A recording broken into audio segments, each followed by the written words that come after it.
Она вторая также получается, да? Ну, вторая, она не очень работает. Не работает. Просто, да.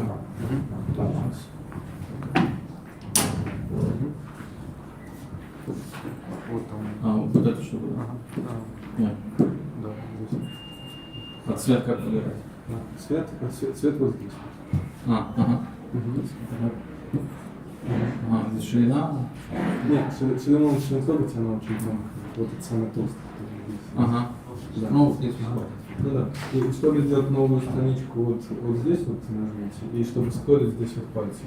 А если я новую страницу нажму, я смогу к старой вернуться или нет? Да, слушайте. В смысле? Ну да, то есть минус. Она будет минус. Использовать здесь можно либо ползать, либо на вот этот файл. Ага. Да, хорошо.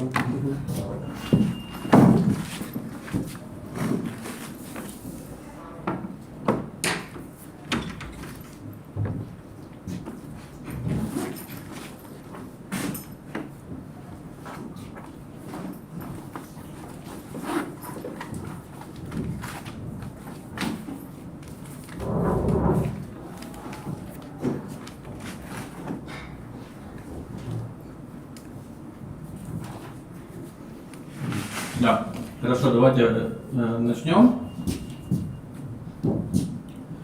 Зовут меня Михаил Панов, я доцент Санкт-Петербургской высшей школы экономики в факультете экономики. До этого я заканчивал мехмат МГУ в 2008 году, потом магистратуру в Российской экономической школе, аспирантуру в Стэнфордской бизнес-школе по экономике и 4 года работал в Нью-Йорке, и сейчас уже 4-й год работаю в Петербурге. Вот. Занимаюсь теорией игр. Вот. Веду у вас в этом полугодии 2 спецкурса по основанию теории игр и по играм в миллиардном времени. Обе темы — это те темы, которые мне непосредственно интересны, поэтому я предложил прочитать именно эти спецкурсы. Вот, соответственно, так как я живу, работаю в Петербурге, да, то есть я приезжать буду сюда не каждую неделю, я буду приезжать раз в 2 недели. То есть у нас будут такие большие перерывы, но достаточно плотные занятия, когда буду приезжать. То есть по каждому спецкурсу будет по 2 пары в пятницу, по 2 пары в субботу. Вот. Изначально там силабус заявлен, что там будет по 3 лекции по одному семинару, но это мы тоже, в принципе, можем менять по ходу дела. То есть курсы они читаю их первый раз, поэтому то есть, они как-то можно по ходу будет делать интерактивно. То есть всего будет 9 таких блоков раз в 2 недели, и в конце 10-й блок это будет экзамен. Соответственно, из чего состоит оценка? Оценка состоит из 0,3 балла. Это презентации, то есть я чуть позже составлю список статей или тем для докладов, которые мне хотелось, чтобы, например, вы прочитали, взяли статью какую-то по теории игр и, скажем, минут на 40, на полпары рассказали, пересказали, что в этой статье делается, то есть в чем модель, какие основные результаты, и дали какую-то свою критику. То есть, что вам кажется слабым, что вам кажется хорошим в этой статье. То есть, такое обсуждение сделать.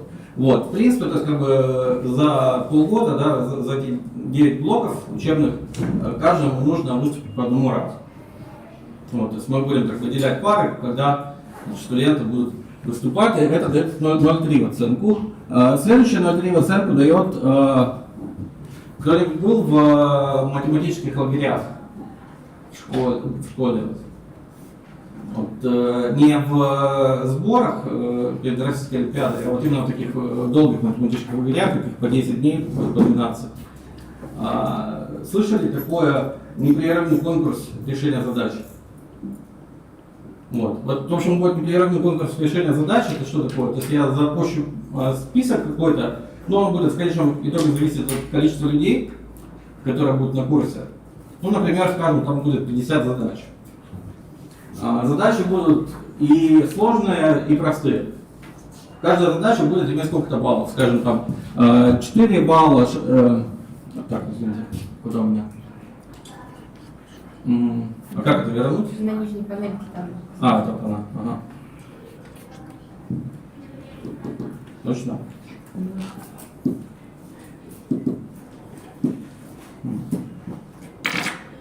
Так. Выключу.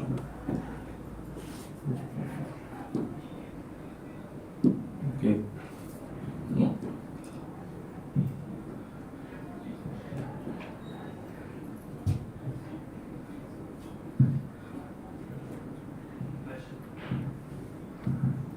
Что случилось?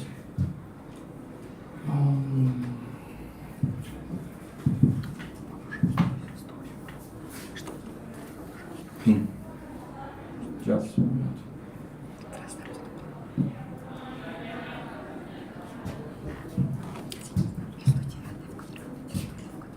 Так вот, конечно.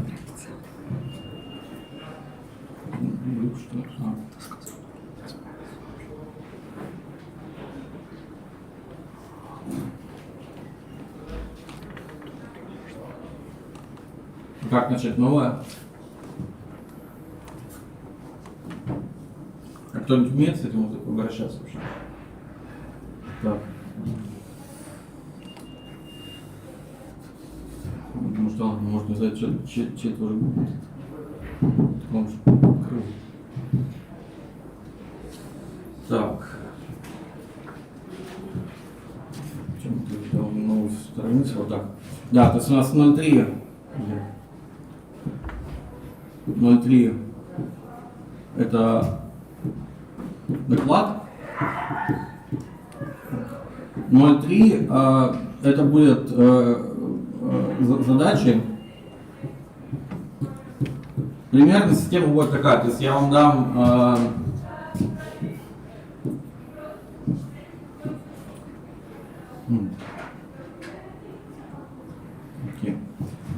так видно по мне кажется, что-то это.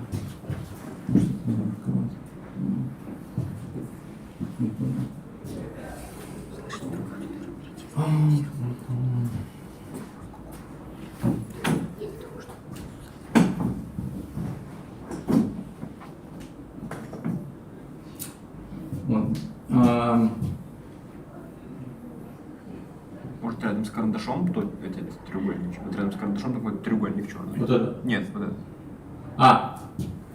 Да нет, он только Нет. этот ширину не убирает. Не то. Он убирает стиль.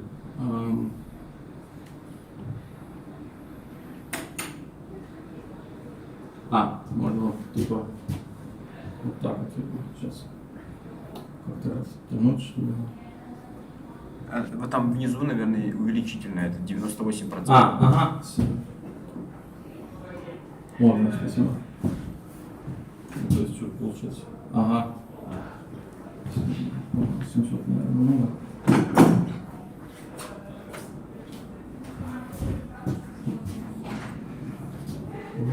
Сейчас.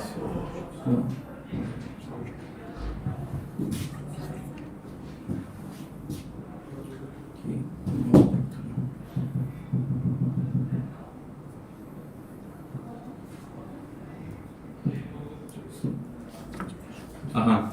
Так. То есть у нас 0,3 это задача, этот самый доклад. 0,3 это задачи. То есть что будет? Я, например, дам 50, список из 50 задач и какой-то документ для того, чтобы вот вы смотрите на эти задачи. Там, например, задача простая, там 5 баллов. Задача посложнее, там 8 баллов. Задача сложная, там 10 баллов или 12 баллов. Вот, вы их сидите дома решаете. То есть, как бы, предполагается, что вы решаете их самостоятельно, ниоткуда не списываете. Вот, иначе как бы смысл теряется, если списать. Вот, думаете, что решили задачу и можете ее рассказать. Тогда вы идете в файл, в документ какой-то, я вам дам, либо Excel, либо, может быть, это какая-то будет группа в WhatsApp. Вы, например, пишете там задача номер 5, Панов. Да, то есть вот я Панов, я пишу тут свою фамилию. Вот, и все, значит, видят, что хорошо, вот я первый записался на задачу номер 5. Вот. Кто-то другой может записываться на задачу номер 5 тоже, но он уже будет идти ниже меня по списку. Вот. Выше записываться нельзя, да, то есть как бы нужен порядок. Вот, теперь, раз сколько-то блоков, когда накопятся люди, которые решили какие-то задачи, да, мы будем устраивать разборы задач.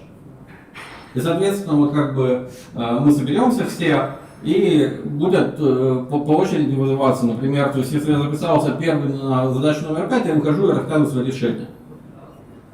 Все в аудитории слушают и оппонируют. То есть как бы можно оппонировать, можно пытаться найти дырку в решении.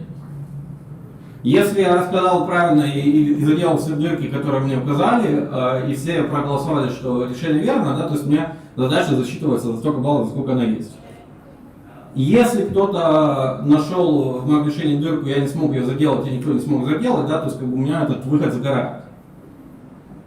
Вот, у меня потратится один выход. Если я не смог заделать дырку, но кто-то из аудитории смог выйти у доски и доделать решение, то этому человеку засчитывается задача, и у него не тратится выход. Всего будет в начале у каждого какое-то количество выходов допустимое. Ну, для того, чтобы все просто не записались на большое количество простых задач. Например, там 50 задач, 10 человек, вот пусть будет у каждого там по 5 выходов допустимо. И, соответственно, правило такое. Вы вышли к доске, неважно, там защитили или не защитили решение, у вас один выход сгорел. Если вы заделали чужую дыру, вы получаете баллы без сгорания выхода. Если вы записались, думали, что решили, потом через какое-то время передумали и решили сделать вычерк, что-то как-то вообще очень странно. Вот. Решили сделать вычерк, то есть как бы сказали, что нет, вот предыдущую свою запись я стираю. Это 1/2 выхода. Это сделано для того, чтобы просто как бы люди не могли все задачи занять, записать вперед, а потом сидеть и решать, да, чтобы было честно. То есть, как бы, если я там написал, что я решил задачу номер 5, значит я уже посидел, подумал и решил. Вот. То есть вот за это будет 0,3 балла. Ну там по результатам того, кто больше баллов наберет, там будет выше оценка. Вот. Ну и 0,4 балла это будет устный экзамен по принципу такому же, как обычно билеты будут, задачи, устный экзамен. Вот. То есть вот, такой принцип будет. А экзамен будет в 4-м модуле? Экзамен будет, да, в конце. Ну, то есть у нас в этом модуле 5 блоков. И в следующем модуле, соответственно, будет 4 учебных блока и 5 экзамен. Может быть, мы экзамен проведем не в сессию, пораньше. Но чтобы у вас было больше времени подготовиться к этому экзамену и к остальным. То есть немножко так по времени. Вот, хорошо. Это примерно про организацию курса. Теперь можно начать, в принципе, сам курс. Вот.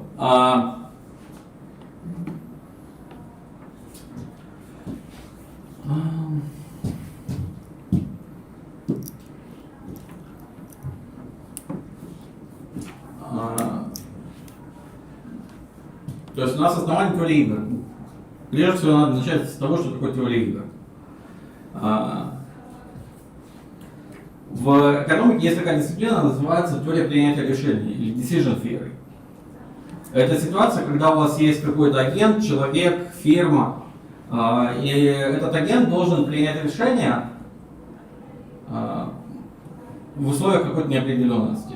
Ну, например, я собираюсь на пикник к друзьям, да, я не знаю, будет у них дождь на даче или у них будет солнечная погода, и как бы, но у меня есть небольшой рюкзак, в который я могу взять либо теннисную ракетку, либо зонтик.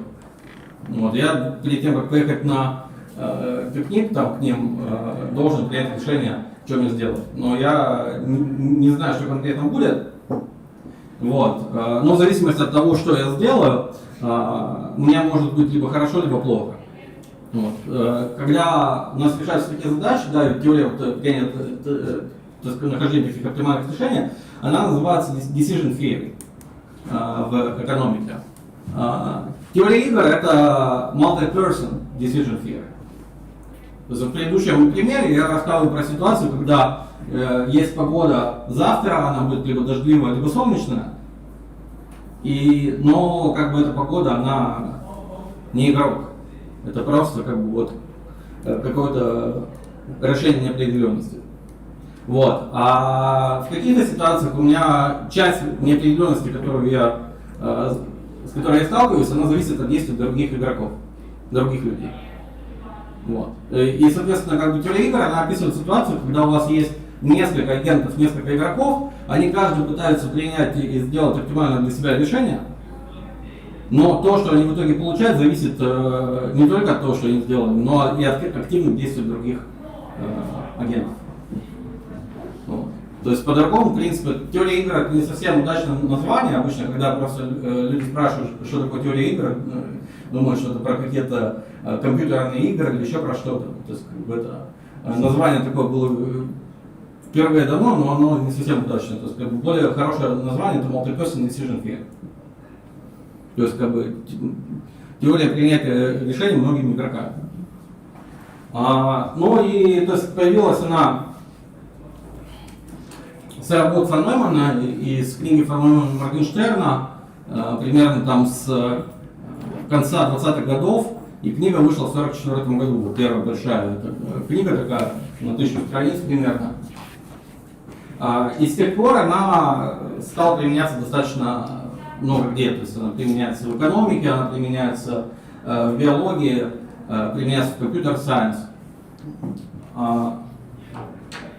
Вот. Но в экономике как бы для меня это основные применения, которые есть, да, ну, если про них говорить, из таких, то есть можно описывать оптимальные бизнес-стратегии фирмы, когда она пытается конкурировать с какими-то другими фирмами, например, или оптимальный способ завлечь клиентов, например, для фирмы.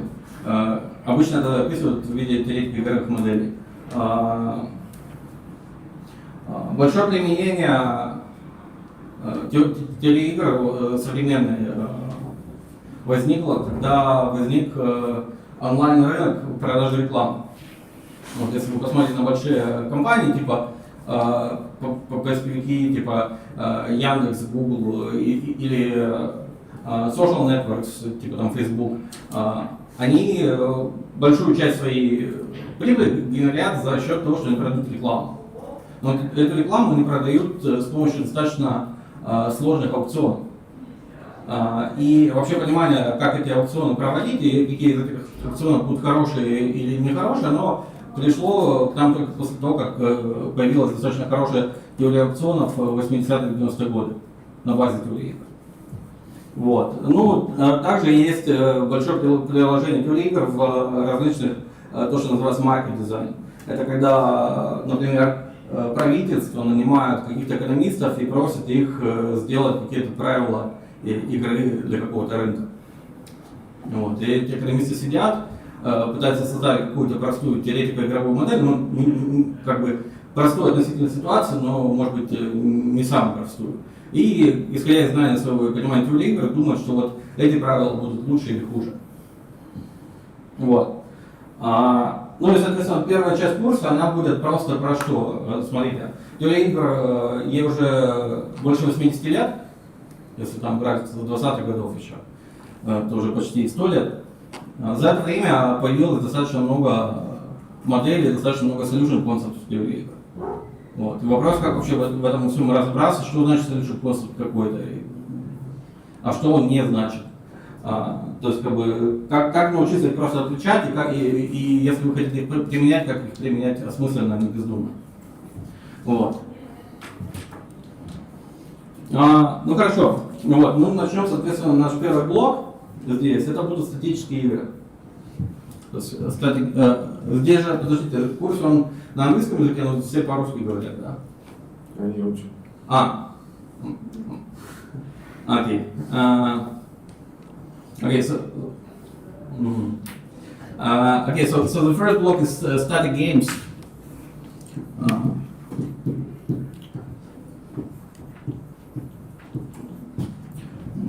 Больше.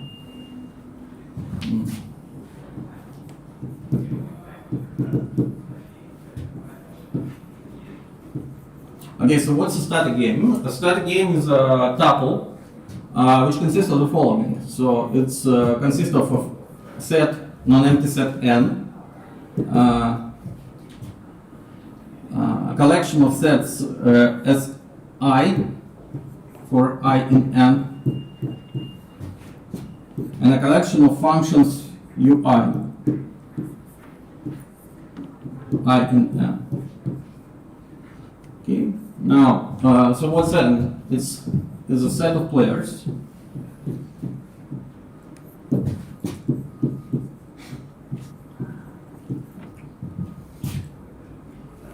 Si, the set of player I strategies.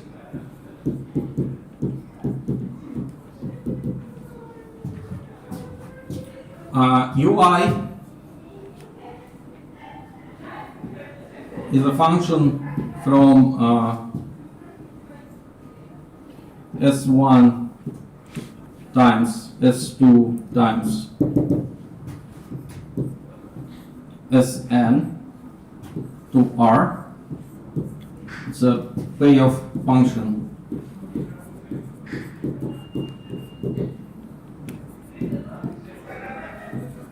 Of player I. So basically, like a static game, what's given, it's just we think that there are n players.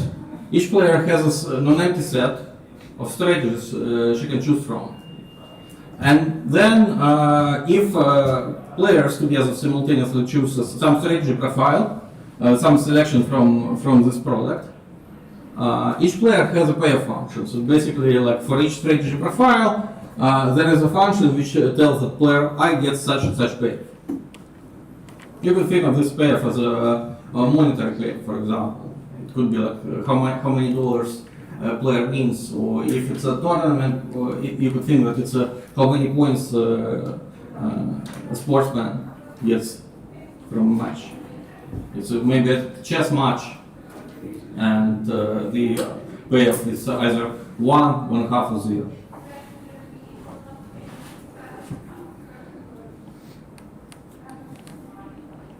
Okay, so let me give you some examples of games.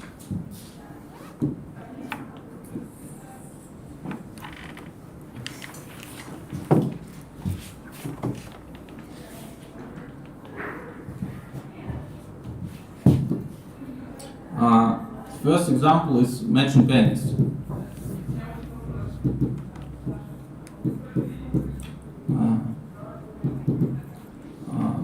So two players. So sometimes when you have two-player games, it's convenient to represent them as a matrix. So here, for example, if we have two players, say N and Bob. So we have N here, Bob here. We typically depict the game as saying that N would choose a row of matrix, and Bob at the same time he will choose the column of the matrix. Okay, so On the right. On the right. It moved. So you should move. Here. maybe we could.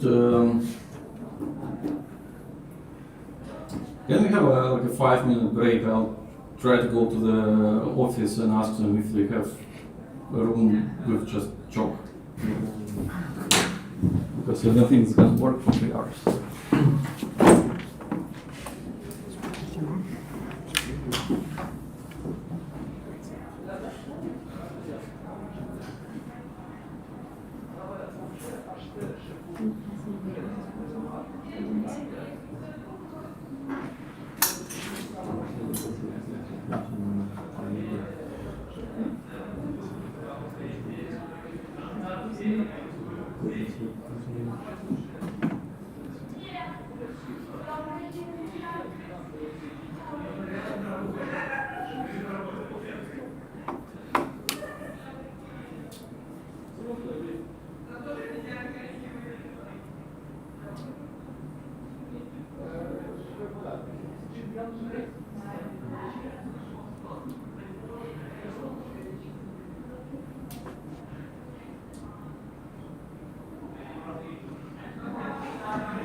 Давайте ее поднимем просто.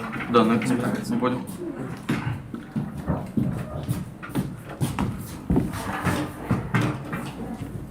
Спасибо.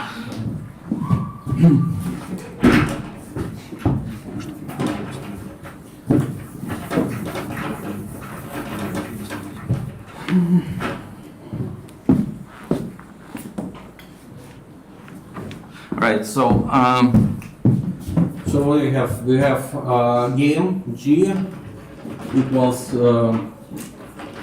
n s I in n and functions UI, which maps each strategy profile of the players chosen to the payoff of player I. So now, so what are the examples? The first one is matching penny.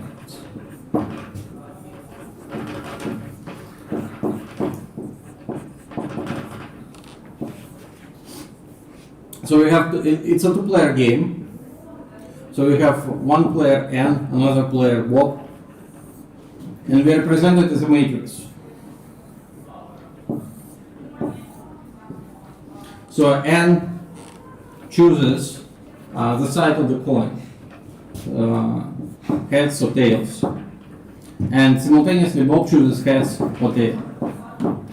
And these players, they have opposite interests. So N wants to match whatever Bob chooses, and Bob wants to mismatch. Okay, so and whoever obtains the object, they win.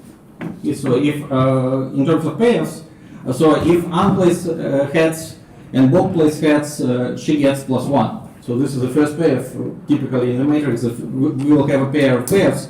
The first one for the first player, the second one for the second player. Okay, and Bob loses, it's -1. Okay, likewise here, 1 and -1. And if they play different, then Bob wins. So tails heads means -1, and likewise. Okay, so this game we'll study a little bit later. So that's one of the first examples. Okay, the second one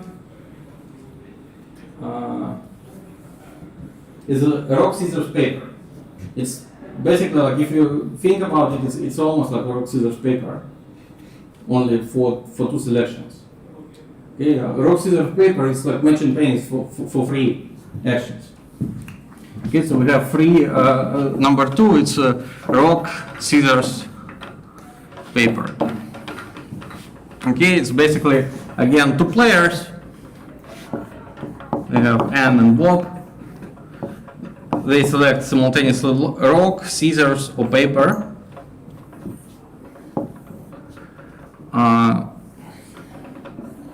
If they select the same figure, then it's a draw and they get zeros.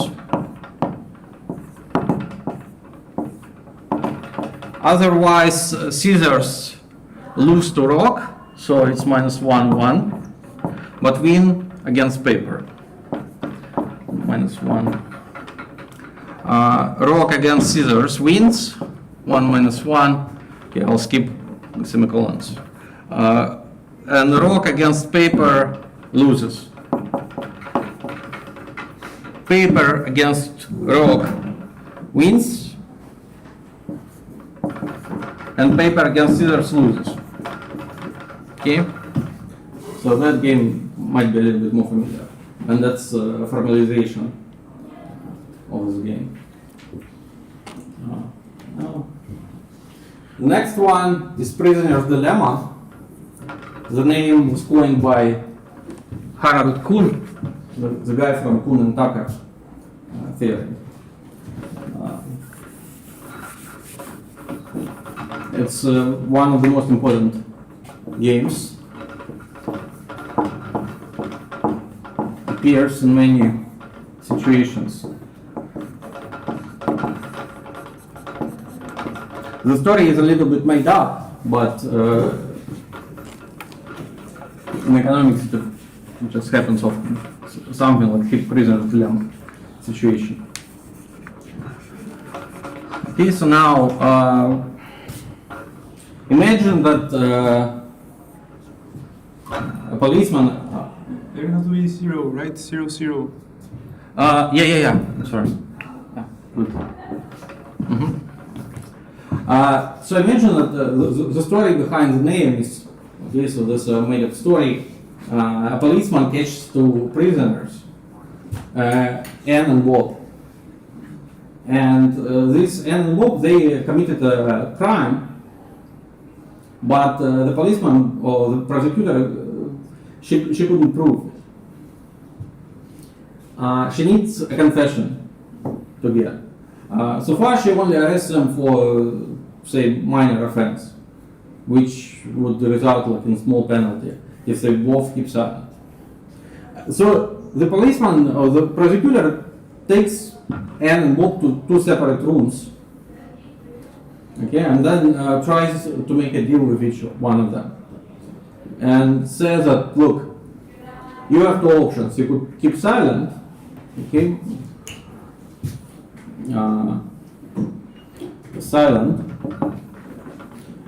So here would be cooperate, in the sense that cooperating with both, not with policemen. So to keep silent or to defect.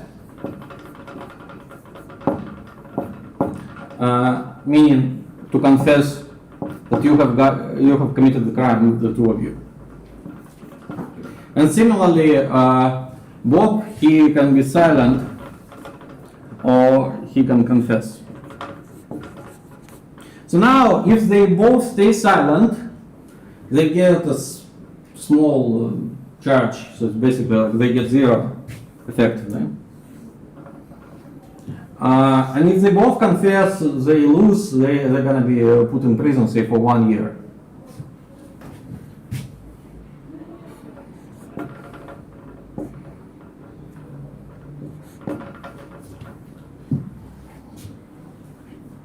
But now, what happens if one of them is silent and another one confesses? So, the prosecutor, he says that he's going to reward whoever confesses for being the sole confessor. Okay, and basically, for example, if Anne confesses but Bob is silent, she gets rewarded and Bob gets into a lot of trouble. And likewise, if Bob confesses when Anne is silent, he gets rewarded and she gets in trouble, like in real trouble. Okay, and that's one of possible matrices. Okay. So now, that's kind of the story behind it. The matrix is given, but then as we will see a little bit later, it actually manifests itself in a lot of other situations. It's much more interesting than just the story I told you. Okay, so now the next one is which we will use today as well, is battle of sexes.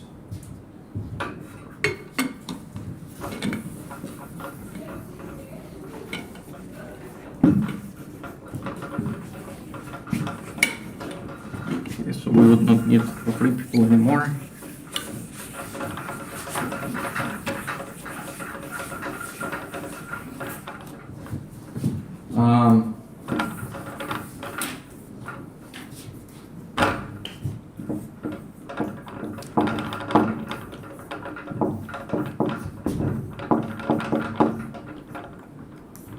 And the story is that imagine that Anne and Bob,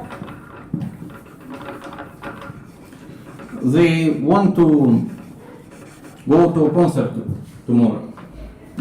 Okay, so they go to work and then they just decide, okay, so spontaneously, okay, so why not just to go to some concert? And then there are two concerts presented in the town at that night. One is Bach, another one is Stravinsky. And say it's somewhere in the 1920s, but they don't have access to telephone or anything. Okay, so they just need to decide where to go. So at 7 p.m. where to be in Carnegie Hall or in Metropolitan. Okay, so they go and they decide to go to Bach concert or to Stravinsky. Bach or Stravinsky. So now the payoffs are such that they want to come together. Okay, so if they mismatch, they're quite unhappy. So if she goes to Stravinsky and he goes to Bach and vice versa, they get zeros. Otherwise, they get some positive. They get 1 unit of utility or 1 unit of payoff for being together, but then she loves Bach, but he loves Stravinsky, so when then they go to Bach, the payoffs are 2 and 1, and then it's 1 and 2. Okay, so that's the example. Also an important example.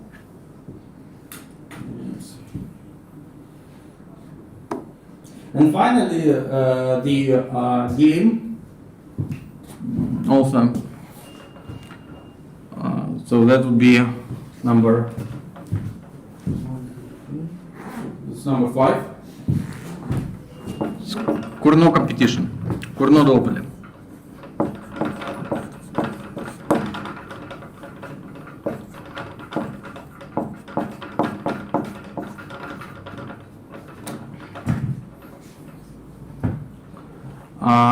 It's Cournot is a French name. It's a guy who invented this game in 19th century, long before the game theory was formalized. So imagine you have one market for good, and then you have inverse demand function. So I'll explain what it means. It means that if a firm comes and produces Q units of good, the price for which it will sell is going to be 1 minus Q. Okay, so if only a little bit is produced, the price is very high, it's close to 1. If the firm floods the market and produces 1 or close to 1, the price is going to be almost 0. So now, if you were a monopolist and you had some marginal cost of production, meaning that to produce Q units, for example, you need to pay some small c times Q. Okay? So if you have such cost to produce Q units, then we say that the marginal cost is constant. Marginal cost is the derivative of cost function. How much per unit you need to pay in order to produce. Okay, so here we have constant marginal cost. So now, if it was just one person game, there is one firm and it's monopolist with marginal cost, what should it do? Okay, so it should maximize its profit. Like it selects a quantity Q, how much to produce in order to maximize the profit. So what's the profit of the monopolist if he produces Q? Well, it's going to be just the price, 1 minus Q, times the quantity. So this is the total revenue from selling, minus the cost. Okay, and now we have quadratic cost function in Q, right? So it's 1 minus 1 plus C Q times Q. Okay, and assuming the interior solution, it's going to be Q star equals 1 plus C over 2.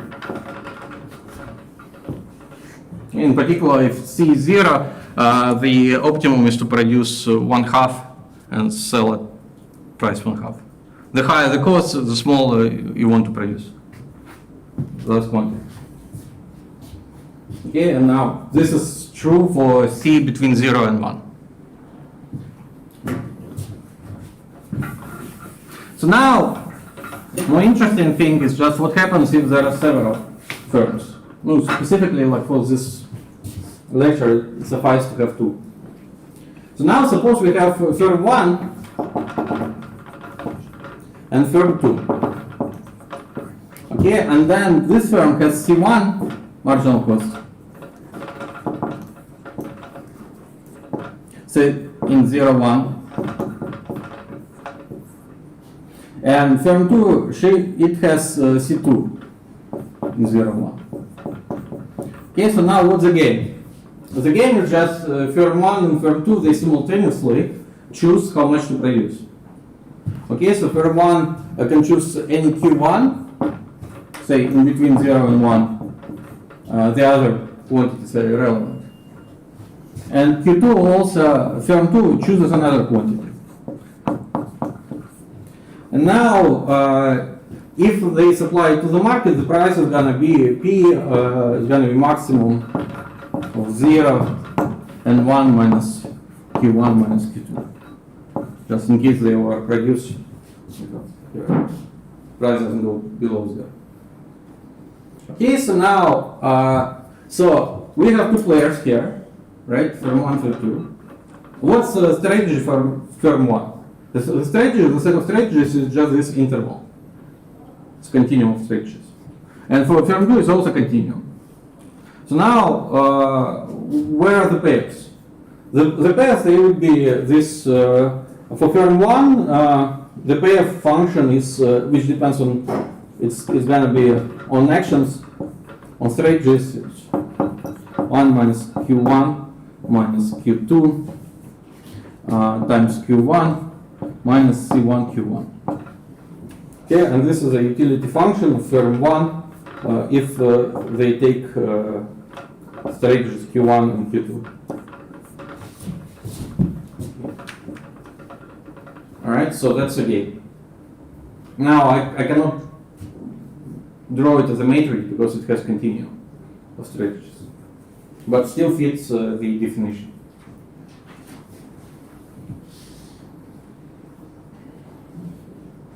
Okay, so now, so we will work with these 5 examples today as we go.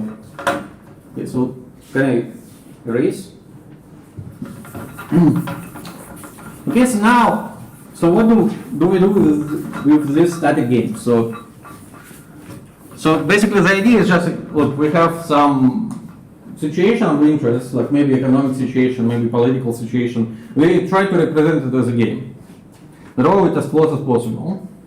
But then the question is, what do we do with that? We need to have some kind of idea what should happen in this game.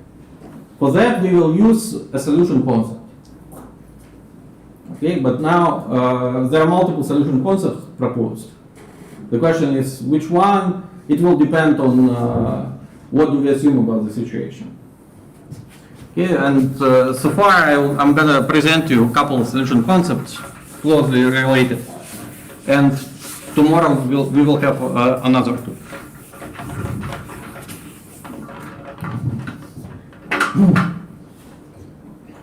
So now the first, historically, the first type of games which was studied by von Neumann in 1928, they are two-player zero-sum games.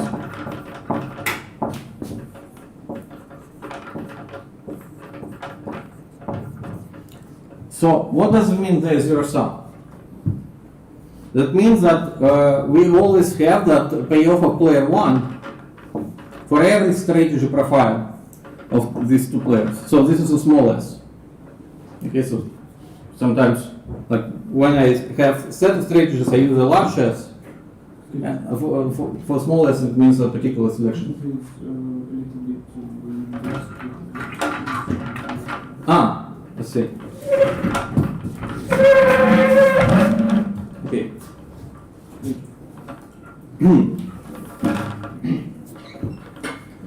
Now,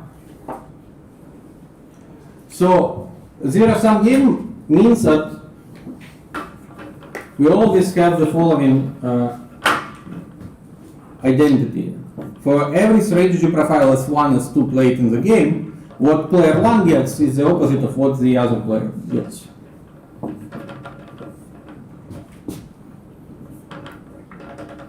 Minus 2.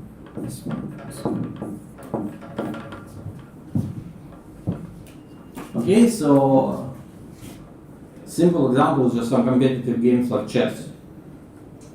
If we interpret payoffs as how many points a person gets in a tournament, in every single match we have a zero-sum game.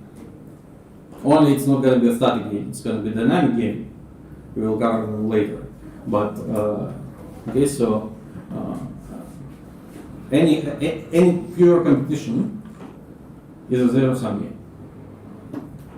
Sometimes people say that it's a pure conflict game. Okay, so now, so what's out of the 5 games we considered, which of them were zero-sum games?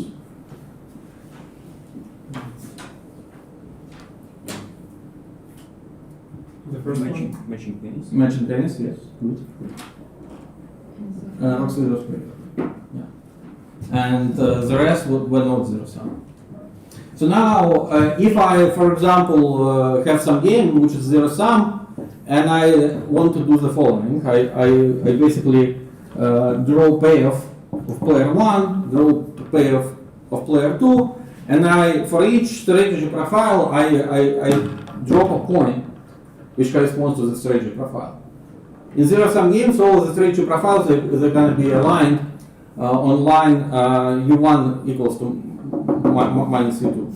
Okay, so all of this, like if I draw the set of feasible payoffs for zero-sum game, it's going to be degenerate. It's going to be all aligned along this line with minus 45 degrees. So now, so suppose you are to play a zero-sum game against somebody smart. So what could you do? By the way, let me just, because we have 2-player game here, let me just switch notation a little bit here. Okay, I'll use just U for player 1, because it's a zero-sum game with the payoff for the second player. We don't need to denote it. Okay, and for strategies S1, S2, I'll rename them temporarily for X and Y. Just gonna be easier to distinguish. Okay, so X is the action of player 1, Y is the action of player 2. Okay, so now, suppose I'm player 1 and I have such pair. So I want to maximize it, my opponent wants to minimize it. Okay, so we're working in the opposite directions. So now what happens if I know the action of my opponent? Suppose my opponent wants to minimize me, I want to maximize. So if I know the action of my opponent, I will play maximum for X, say in my strategy set it's large. Okay, if I know what he will play, he's playing. Now suppose my opponent moves first. No, it's a simultaneous move game, but suppose we change the rules a little bit, that my opponent has to play first. So now, if my opponent knows that for every Y he chooses, I'm going to play this action and obtain this thing.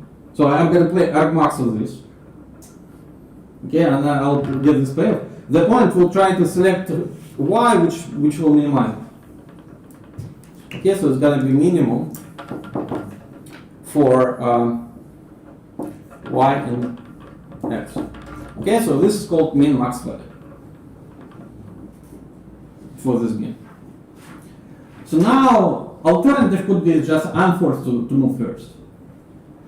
Okay, and and my opponent will respond. So if my opponent knows my action, so he wants to maximize his value, meaning he wants to minimize mine. Okay, so he will select minimum for Y. And I, in my turn, at the very beginning of the game, would like to maximize this by selecting appropriate strategy. Okay, so that's max min.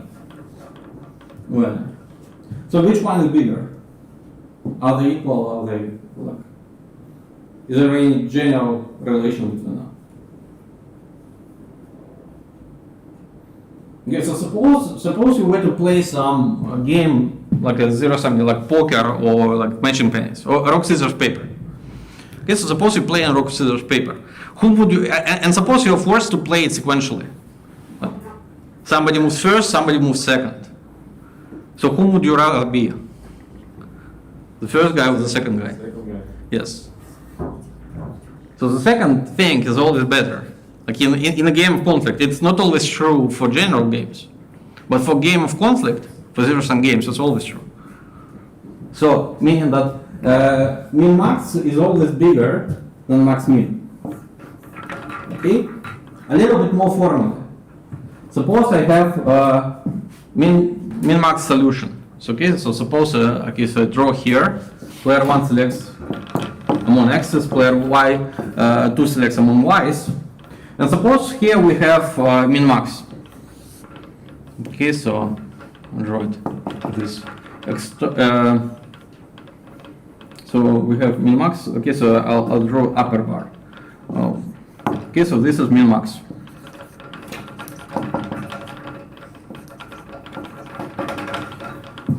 Okay, so now, so what does it mean? And here somewhere say we have max-min. So how do we get from one to another? So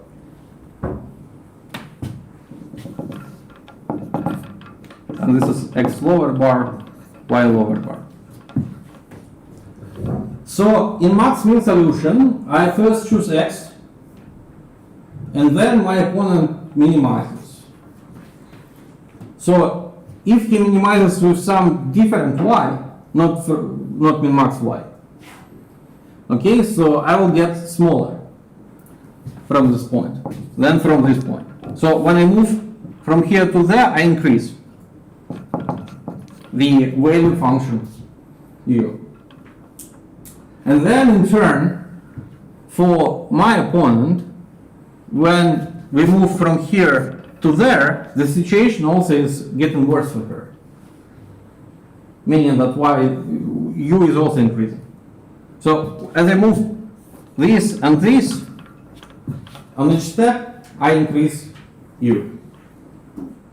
It means that min max is guaranteed to be at least as high as max min. Okay, is it clear? Okay, so suppose we have two profiles. One is max min, another one is min max.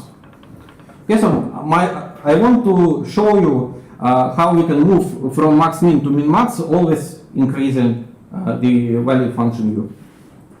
Not the value function, but the target function. What's it called? The function of interest. So now, if I move from along this direction, along this horizontal direction, what does it mean? This x corresponds to max min. So this is the best solution for here. When player 1 moves first. When player 1 moves first, he gets punished with this thing.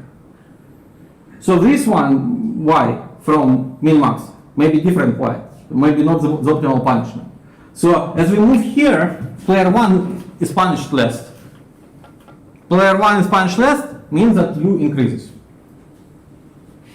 So now we moved from 1 to 2 and we have increased the function u. So now my claim is just as we move from 2 to 3, we also increase function. So what happens as we move from 2 to 3? Here, player 2 has chosen min-max value of y.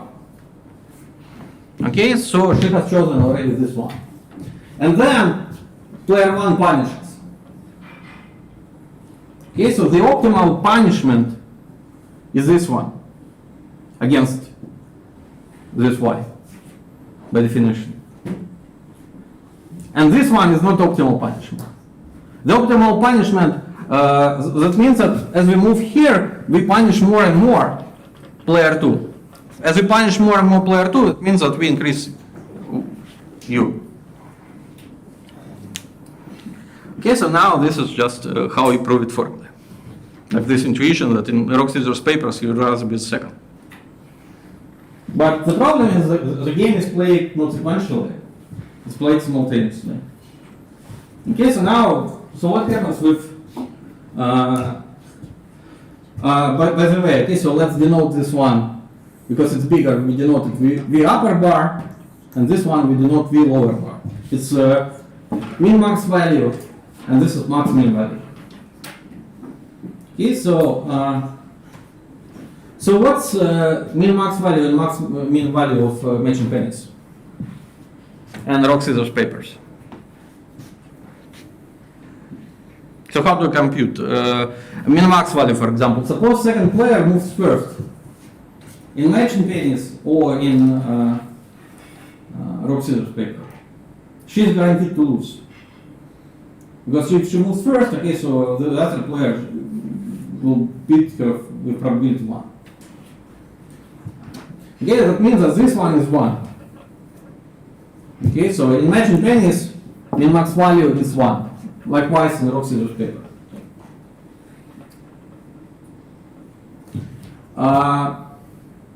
What's max min value? If I move first, I'm guaranteed to lose. This means that I'm going to get -1. Okay, so here we have max min value is -1. Okay, so for matching pennies, what we have is just there is a discrepancy between min-max and max min.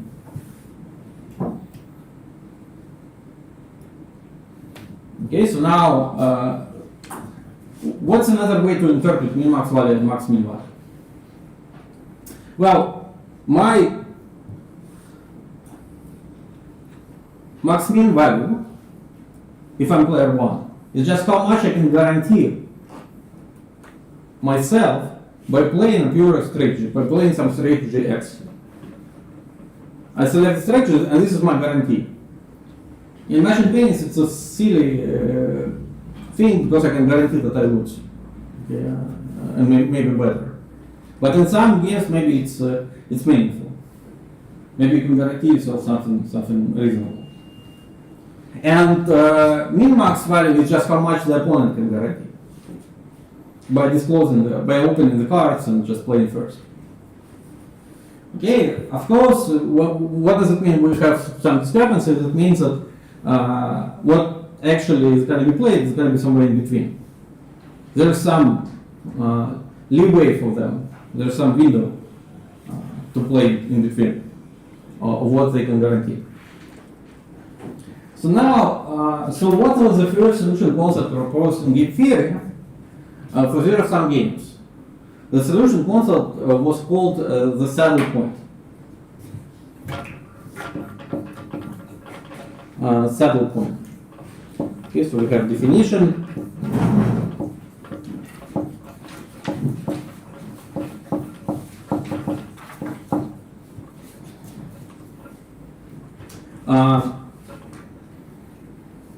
Point x star y star of the product x y is called saddle point, is a saddle point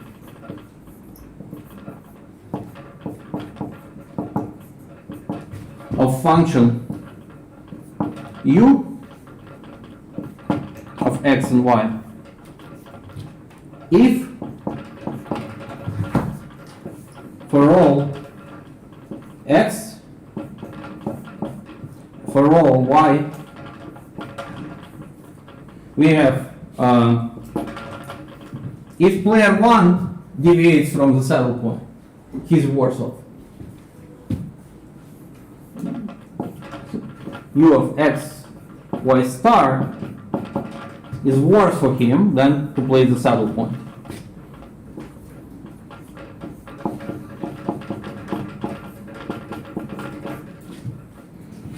And if player y deviates from the saddle point, she is worse off, meaning that u is going to be bigger.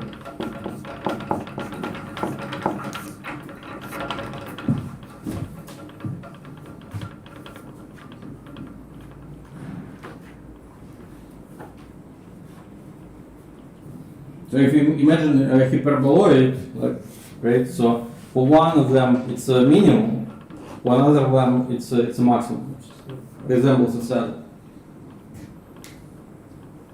Like in one side of the hyperboloid.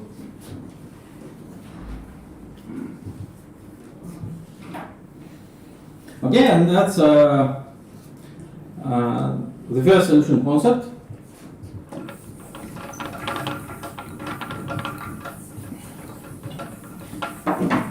So now proposition. So basically, the idea is just to look for such pair strategies, x star and y star, such that if I know my opponent plays y star, I couldn't do better. I just play x star. And if she knows I play x star, she couldn't do better than just to play y star. So proposition.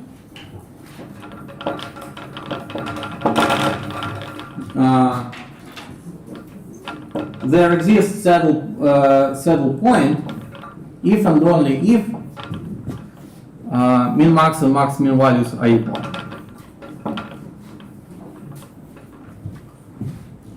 So in a two-player zero-sum game, saddle point exists if and only if two values are equal. So for example, in machine tennis, it doesn't exist. We have verified. Okay, so now the question is why? Well,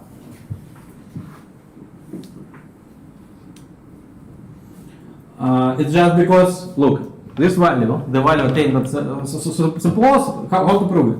Suppose saddle point exists. Well, let's take the saddle point and argue that it's at the same time it's min-max solution and max-min solution. Why is that? Because, well, this is the value which player 1 can guarantee himself. Okay, to guarantee this value, he plays X star and the opponent can do better. And at the same time, this is a value player 2 can guarantee herself. And this is the same value they can guarantee, they cannot go beyond, so it means that there is no window between. And it's this saddle point attains this min max and max min values. Okay, and another one is just how do we prove that if min max and max min values are equal, then saddle point exists. Okay, so what's the saddle point? So we have min max minimum y maximum x xy, right? And let there be a solution, we called it x hat, y hat, right? Solution. Likewise, let's call x lower bar, y lower bar solution for max min. It's max min solution.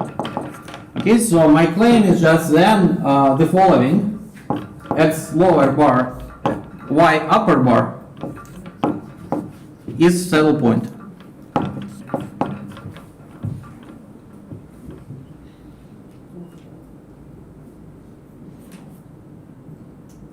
Is this obvious? Should be reasonably. So basically, what's this y upper bar? Is a way for player 2 to guarantee her max min value. If she plays my star, she can guarantee this one. If he plays this x lower bar, he can guarantee this one. They guarantee precisely the same thing. So it has to be saddle point. Guarantee meaning that if the opponent deviates, they're going to be worse off. This is the definition of saddle point.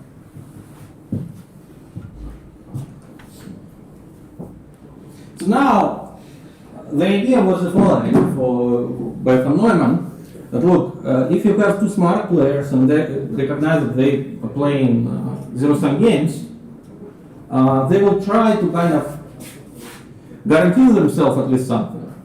And if the game is such that what they can guarantee are equal to each other, then they will naturally play this max min solution.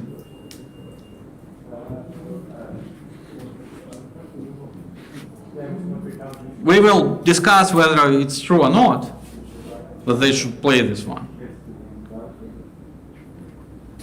But it was kind of like the solution, the interpretation of the solution is that look, in order to play this solution, I don't need to cooperate with another player. I don't need to discuss, I don't need to agree about anything. I just go ahead and play my min-max solution, or max-min solution. And I will get this saddle point payoff, no matter what he does. And likewise for him. Okay, so that's for that reason, von Neumann thought, well, it's a natural solution for two-player games, and it doesn't require any cooperation.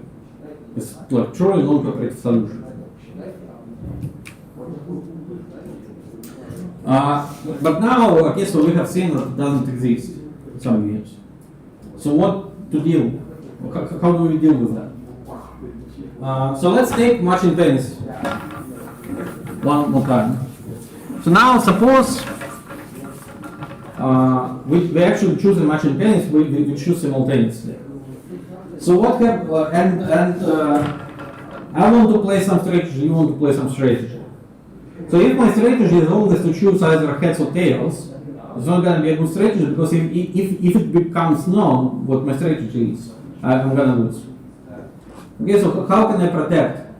This one way is to actually hide my strategy, right? But if say I cannot hide my strategy, is there a way to protect it? What would you do in match in tennis? Pick random. Yep. Yeah. So if I pick random, like there is a way for me to hide what I do. Okay, so or in rock scissors paper. Okay, so if I choose deterministic strategy and my opponent understands my algorithm, he'll beat me. But if I choose randomly, like truly randomly, like there is no way to at least always beat. Okay, so now the idea, sure, is just let's try some random strategies. So now suppose instead of picking from there was some marking. Yeah. So now before that in matching pennies I was choosing from X. Now I can choose from any probability distribution on X.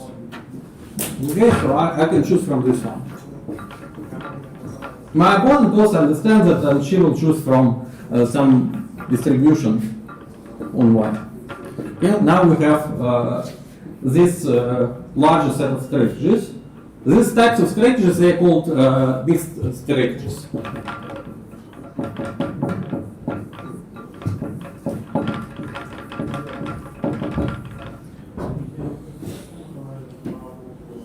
So now, okay, so that's fine. So for example, imagine pennies. Okay, so what could be a mixed strategy? I could play 1/3 of the time I can play heads, and 2/3 of the time I can play tails. Okay, so that's a possible mixed strategy. A few the previous types of strategies, they are called pure strategies. Okay, so pure strategies, it's heads with probability 1 or tails with probability 1. Pure strategies. They are a special case of mixed strategies, degenerate mixed strategies. So now, if we have finitely many, say n strategies or k strategies for player 1, what's this thing? It's a k minus 1 dimensional syntax. Okay, it's because we have n numbers which must sum up to 1. K numbers. N is the number of players.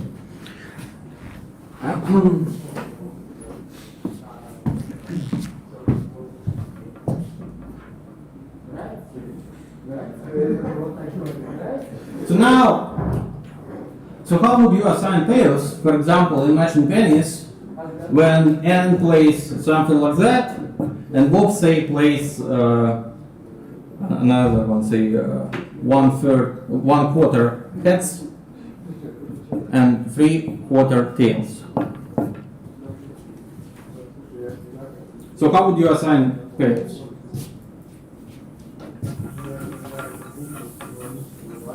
What could be the most simple way? So just multiply probabilities. Yeah. Just assume that this is independent mixtures, so they randomize independently, and assume that every one of them is what's called expected utility maximizer, meaning they want to maximize expected payoff. 2 blocks from now, we will talk about what is it in matrix, like what is this payoff I draw in each cell of the matrix. What's the meaning of that? For now, just think that everybody in the game is assumed to be looking to maximize expected value of the payoff.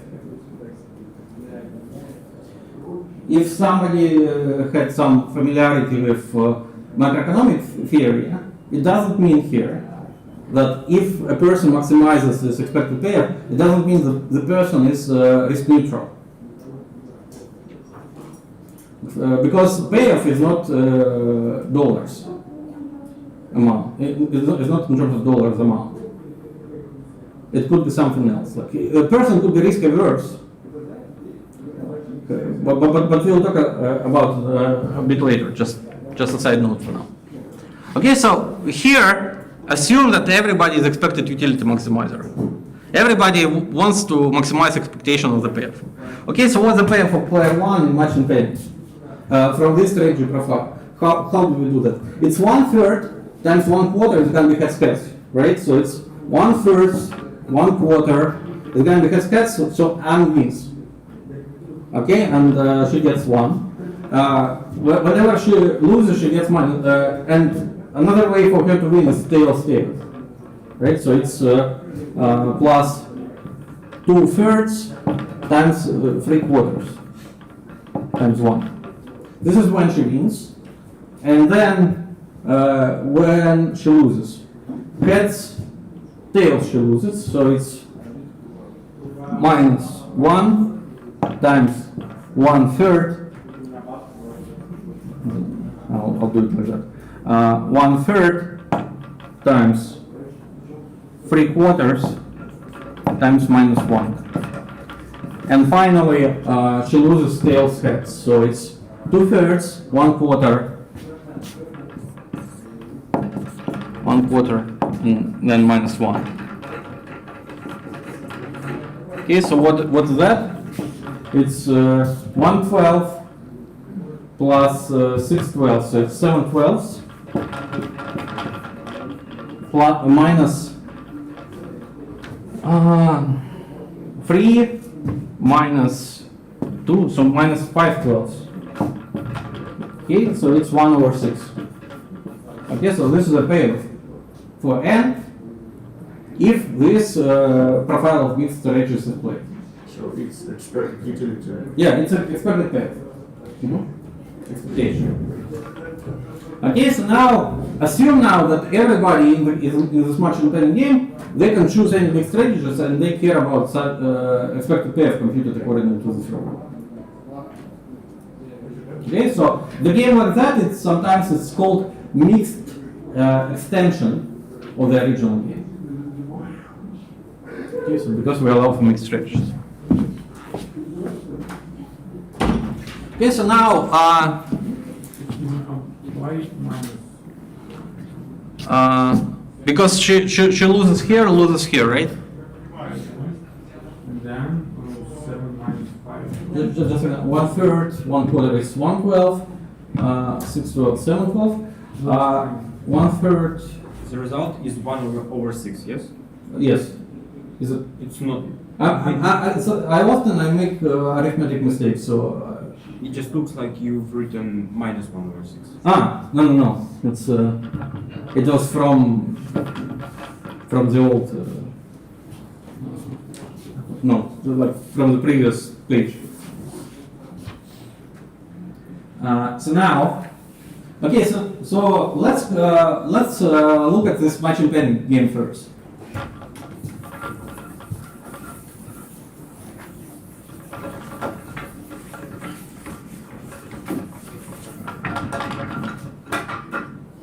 So now, suppose players now can choose any mixed strategy. So now we want to compute minimum for x in for y in delta y,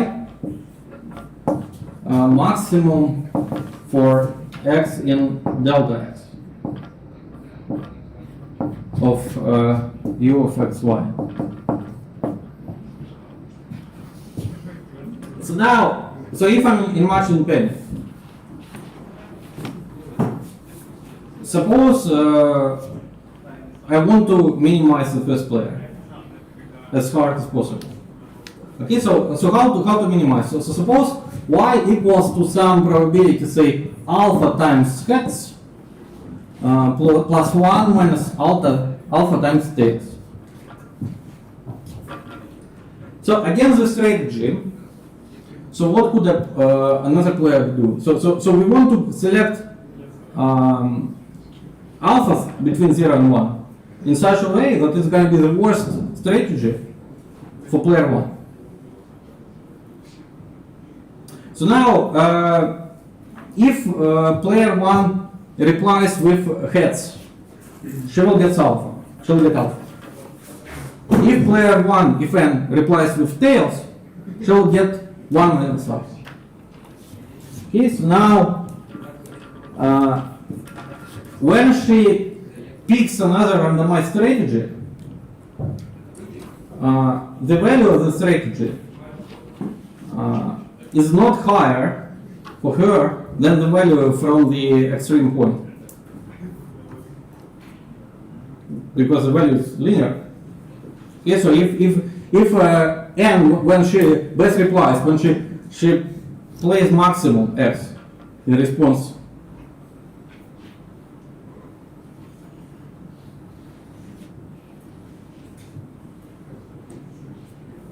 okay, so sorry, let me do what I'm telling. It's maximin. I'm computing maximin. Okay, so or not? No. Yeah. So if n knows I'm gonna Bob is playing alpha 1 minus alpha, she thinks okay, so she can play a pure strategy heads and she will get this one. She could play a pure strategy tails, she could get 1 minus alpha.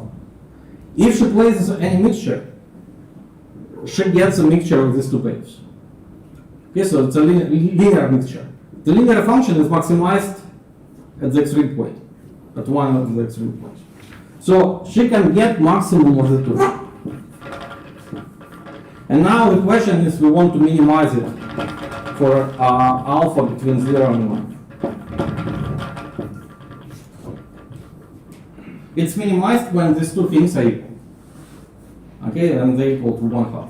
So the best thing that Bob can do, and the way for him to guarantee something, is to play alpha 1/2. It's just to play 50-50, heads and tails. So what happens if he plays 50-50 heads and tails? She is choosing between, oh, I'm sorry, I screwed up. So expression, so it's alpha times 1 minus 1 minus alpha. And here it's, if she plays heads, because she wins here, but she loses here, minus 1. And if the first player, she plays tails, she loses here, it's minus alpha. And then she wins here, so it's plus 1 minus alpha. Okay, so it's altogether it's 2 alpha minus 1 and 1 minus 2 alpha. So it's maximum of this. And it's minimized for alpha equal 1/2. You could check. And when alpha equals 1/2, it's precisely 0. Okay, so that means that whenever Bob plays first, or what he can guarantee himself, is 0, at least. But then the game is symmetric, that means that n also can guarantee herself at least 0 by playing 50-50. So now we have min max and max min there. Okay, so now what happens, we took a game in which we saw that in pure strategy there is no saddle point. Now the next thing, okay, so let's look at the mixed extension of that. It actually turns out that there is a saddle point. And the value of this game is well defined, it's 0. Like this, whenever min-max value and max-min value are equal, this thing is called the value of the game for zero-sum games. Okay, so now let's have a short break, and then we continue, right? So we should have a break right now. Yes. It should have started 4 minutes ago. It should have started 4 minutes ago. Ah, I see. Okay.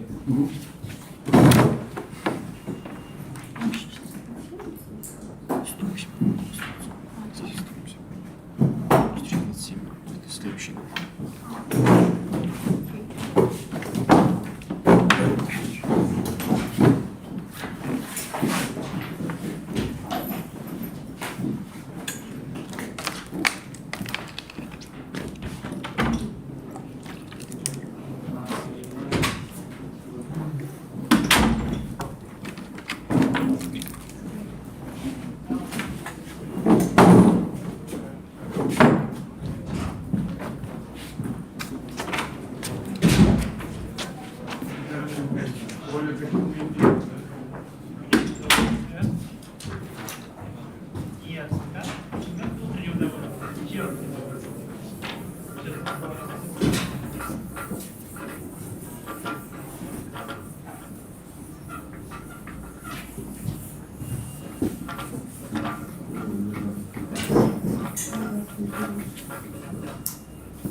А здесь какой урок? Теории игр.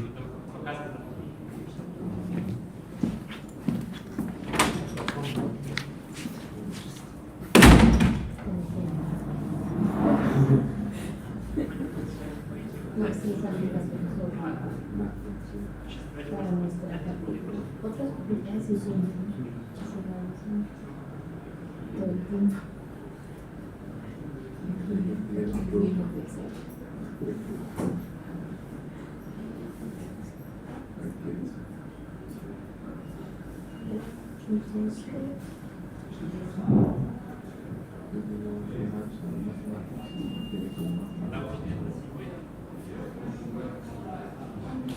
Y si empezaron desde la primera semana.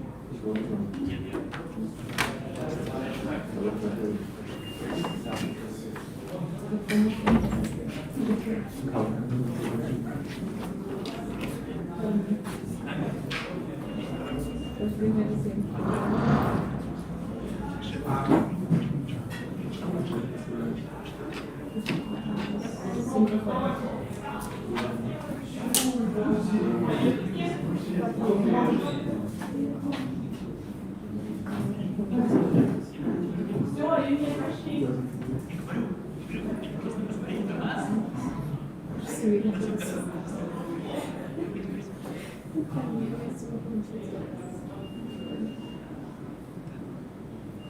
11:30 a 12:20.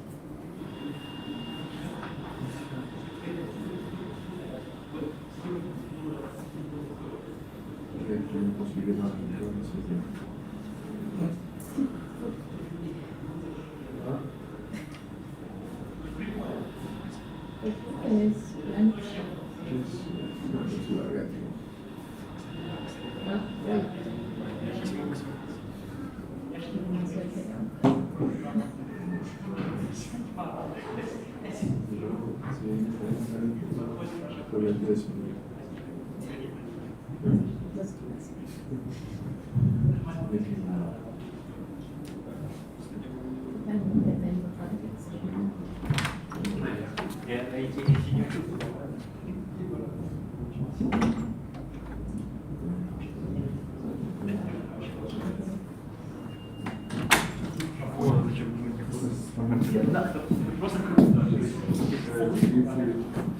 In theory.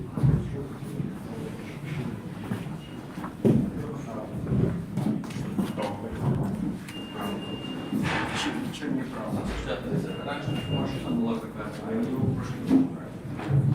я точно нет.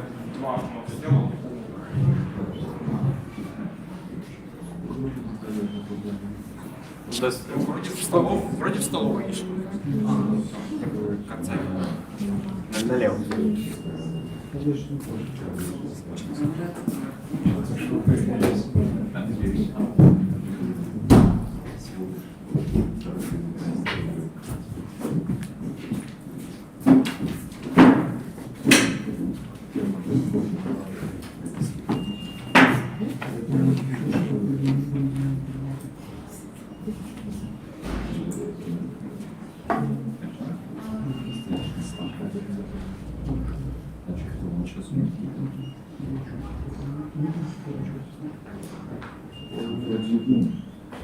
Ой, не надо сейчас Зинфит спросить.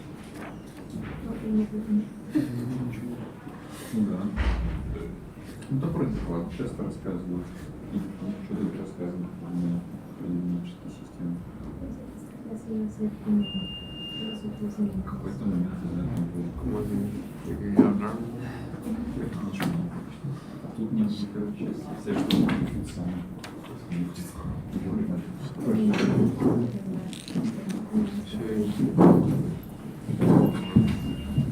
А здесь есть кто-нибудь, кто еще на непрерывные игры собирался ходить? Ну, я собирался. А. Я в прокушку, я там, не знаю, ПДЕ. А, да ну это там походу на пальце. Да. Я собираюсь.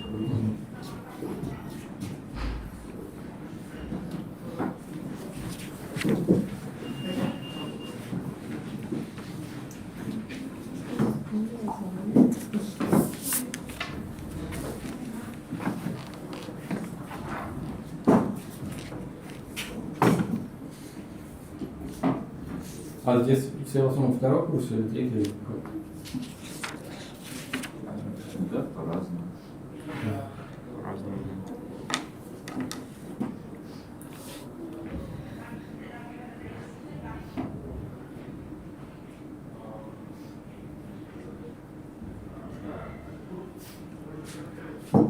Что, все просто на это записались, а на игры мало кто записался, на непрерывные.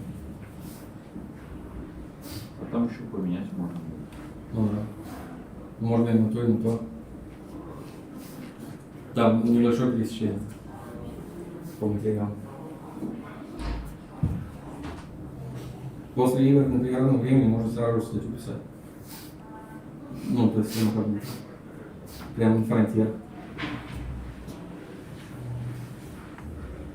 Там последняя глава, я вот ее 2 дня назад в журнал послал. Просто это очень трудно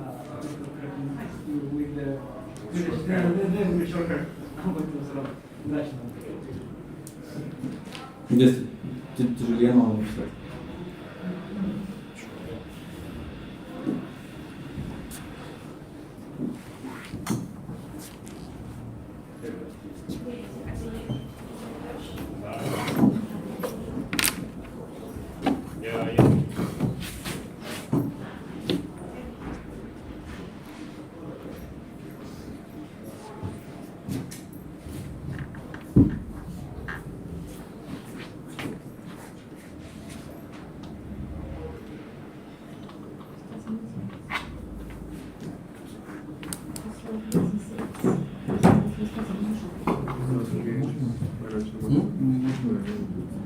Да.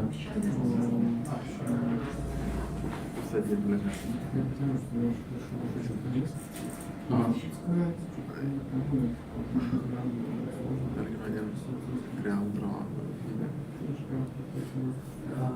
Смотри, да, конспекты, я думаю, я буду писать, правда, по-английски.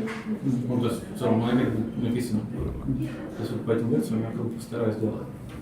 А книжка есть, она не один в один с этим совпадает, но все равно просто в культуре игр. Это Данилов. Он неплохой. Данилов в культуре игр. То есть, в интернете найти можно посмотреть.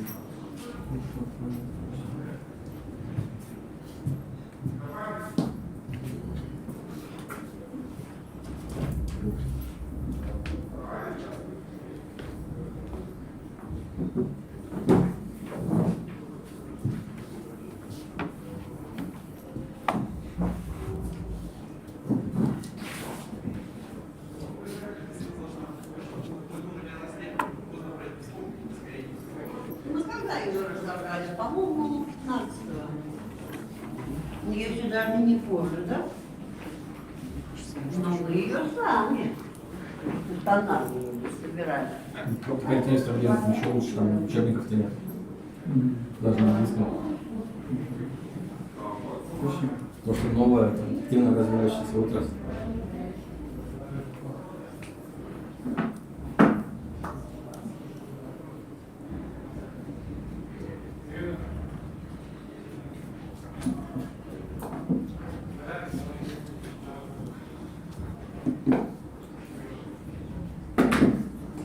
А у нас будет какое-то разделение на лекции и семинары? Или будут просто типа семинары, которые выделены под сдачу задач?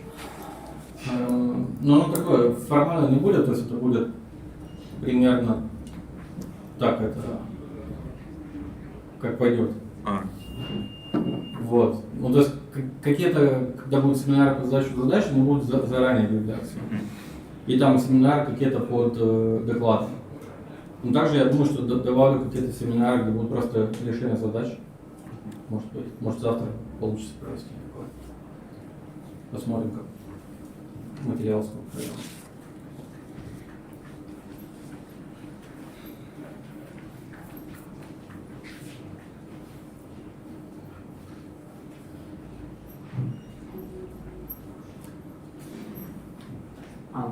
Вот дальше задачи, там, семена и там, устный экзамен, он будет на английском? Ну, нет, это можно на русском, я же и так это говорю.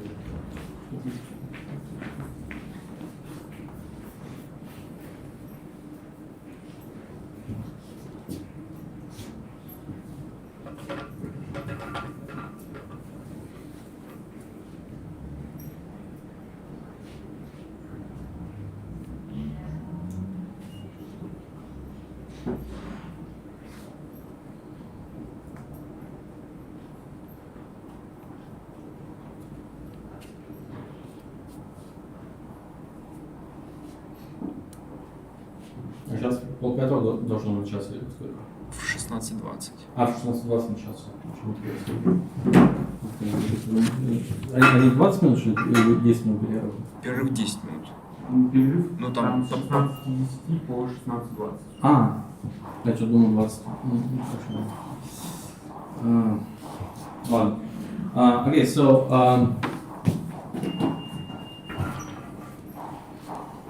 Okay, so the previous example suggests that maybe if we take a two-player zero-sum game and take its mixed extension, then maybe we'll be able to find a set of points for such a game. Yeah, and so let me just show you why it is the case, indeed. To do so, I do the following auxiliary proposition.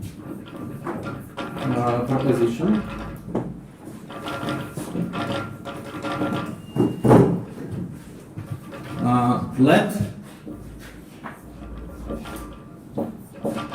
x and y large be compact convex subsets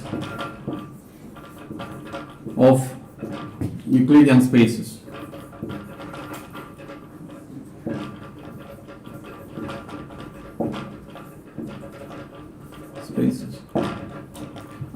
Meaning Rn, Rm, usual. Let function u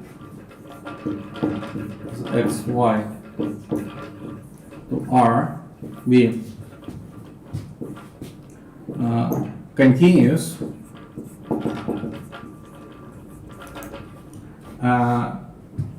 for the product x and y. And moreover, for all, so it's concave in x, meaning that for all x, for all y, I'm sorry, function u of x, y is concave.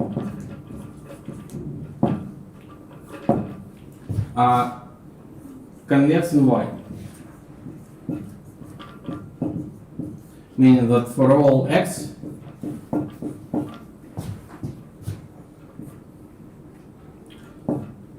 u of x, y is convex as a function of one variable. Then there exists a saddle point of f. Oh, not f, sorry, u.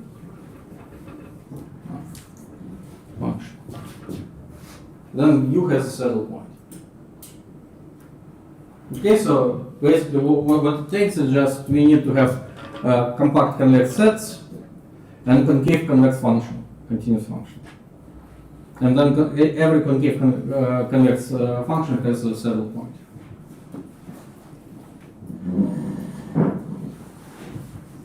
Okay, so let me prove.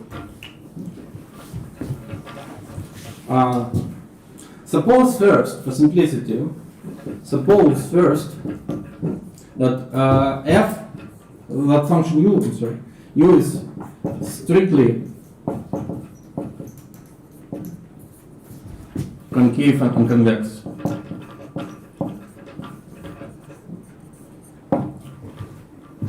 Could be weakly, but in the proposition, but for now suppose it's strictly. So now let m of x be the following function. It's minimum for y of u of xy. Okay, so now by strict convexity of this thing for a fixed x, we have the minimizer is unique. Okay, so we can write minimizer like u hat of x unique.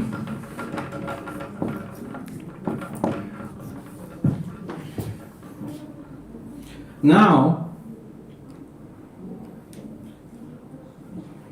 because x and y compact and f continuous, you could actually show by like working through definitions that y is continuous function of x and m is continuous function of x.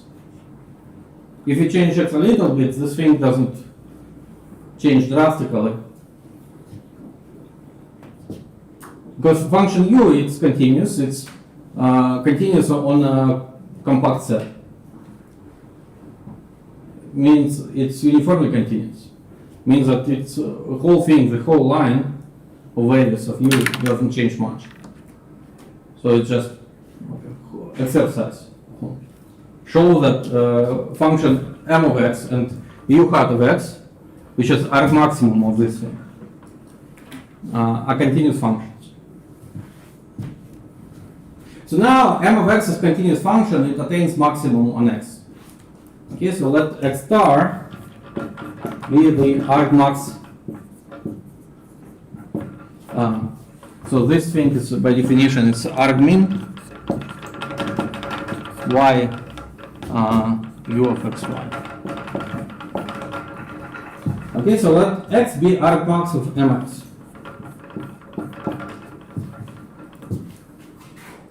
And let y star be this minimizer, which corresponds to x star.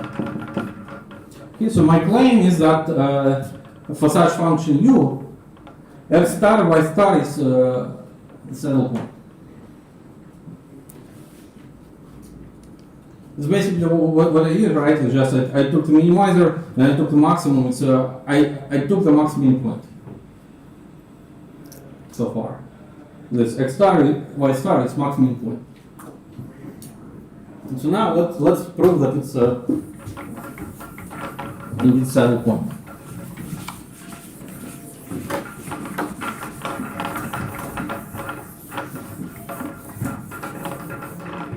So the first thing we need to show is just for all y, and y large to show that it's indeed so claim x star y star saddle point. So for all we need to show first that for all y u of x star y star smaller than u of x star y. Well, it's just by definition of y star. It's just by definition of this thing, retaining minimum. So by definition of y star. Okay, so one implication, one half of the definition of saddle point is proven. Okay, so let's prove the second one. So the second one we need for all x. Now we must have that u of x y star smaller than u of x star y star. Okay, so let's prove it. So now, what is it we need to do, right? So we have one point is x star, and then what happens if player one deviates and chooses x? How to compare it? Well, one way is just we don't know how to compare it yet because x maybe is just far away from x star. But the one way to do it is just like let's see if we move along the straight line between x and x star. Okay, so how do we move along? And we can move along straight line between x and x star because x is convex. The set x is convex by assumption. Okay, so now let me define x step for all t in between 0 and 1. Let me define the mixture xt. It's 1 minus t x star plus t x. So I want to see what happens there. Let me also define yt, the corresponding arg minimum. For the function, it's y hat of xt. So now what happens? So let's try to compute u of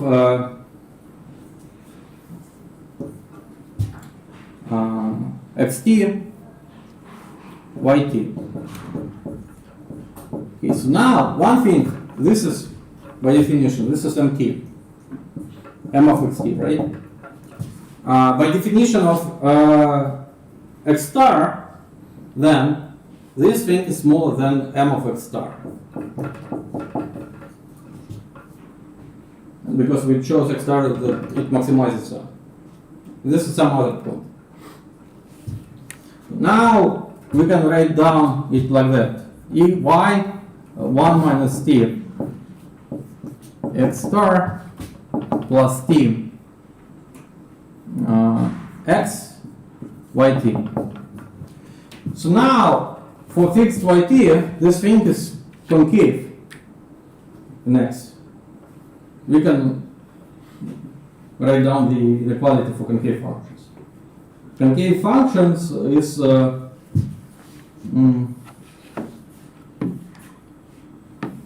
is bigger in the middle than the average of its endpoints. Right? So this is greater or equal 1 minus t u of x star yt plus t times u of x yt. Right? So this is by concavity. By concavity in x. So now this next thing is x star and some other y, not y star. It makes function u only bigger than m of x. Right? So this term here is greater or equal than m of x star.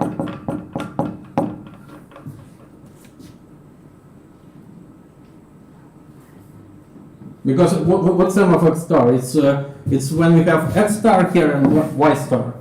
This is some other y which doesn't minimize all the way. So it's bigger.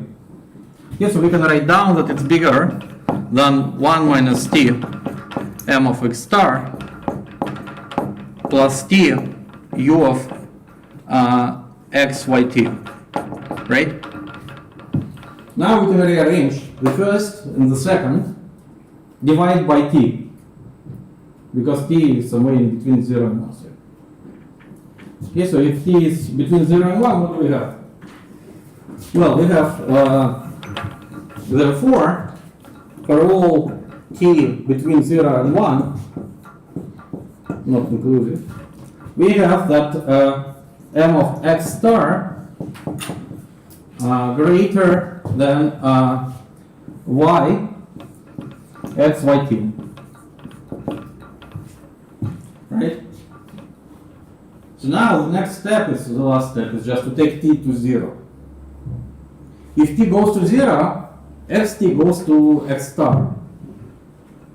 By continuity of y hat, this thing then goes to, so this thing, as t goes to 0, goes to u xy star. By continuity of this function. Because st goes to 0, xt goes to x star. Therefore, yt goes to y star. Right? So, and this is what was required.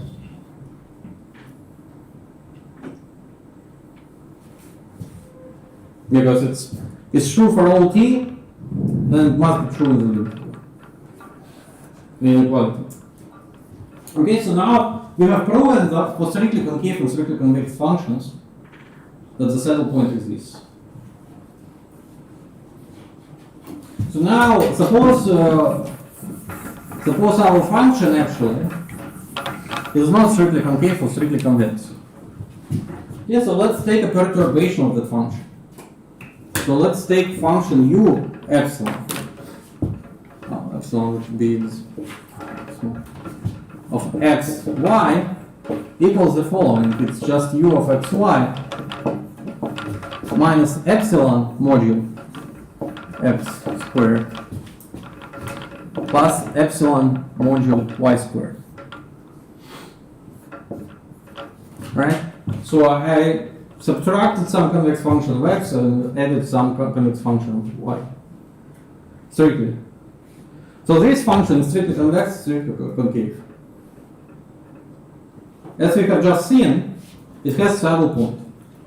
Okay, so let the saddle point be x epsilon star, y epsilon star. Okay, so now take a sequence of such things for epsilon going to 0. And from the sequence, take a convergent subsequence. The limit of this thing is going to be saddle point. You could check it. Just you write down the definition and you just pass to the limit. The definition of the saddle point. For all epsilon, you write down the definition and then you just pass to the limit, holding x and y fixed. Okay, therefore, but then the function in the limit it converges to y x y, to u x y, right? To the one which we need. Okay, is that clear? This one. So it's basically the idea of the proof once again. So we need to prove that the saddle point exists. So what do? We take the most simple case. The most simple case is when we have strictly concave and strictly convex function, meaning that minimizers are unique. So we have argmin is a well-behaved continuous function. And then we prove it with some trick. And after that, what we do is just we take our function, which may be not strictly convex. We take a perturbation, which makes it strictly convex. are strictly concave. For each perturbation, we already know that there exists saddle point. And then we take a convergent limit of such saddle points as epsilon goes to 0. And you could check that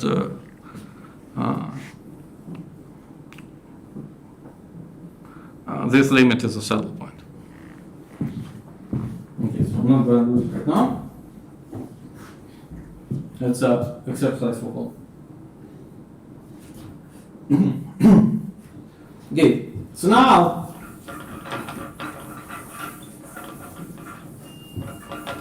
corollary of that proposition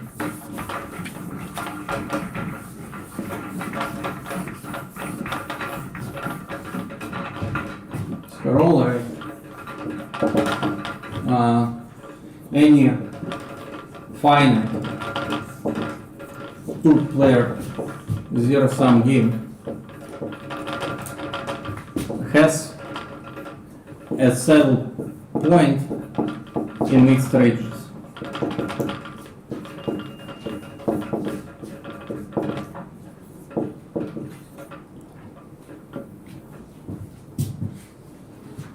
No, indeed.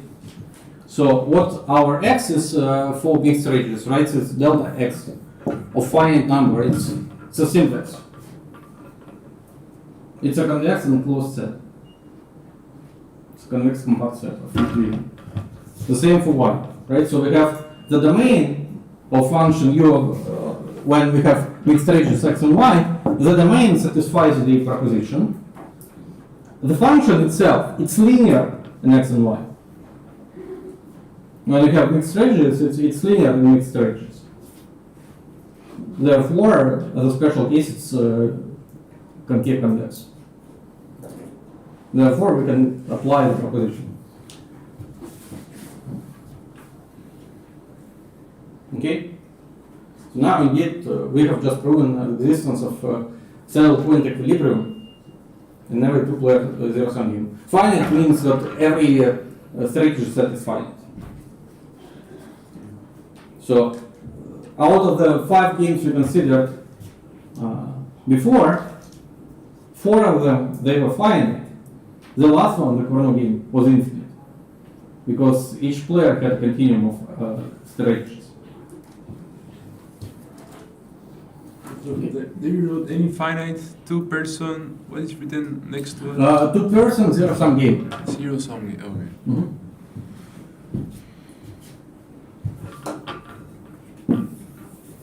Okay, so now that was the first case considered in game theory and the first solution concept proposed, and but the satisfaction is this result, of course, that a lot of games are not zero-sum games. A lot of interesting games are not zero-sum games. So, Prisoner's Dilemma, Pernod, many others.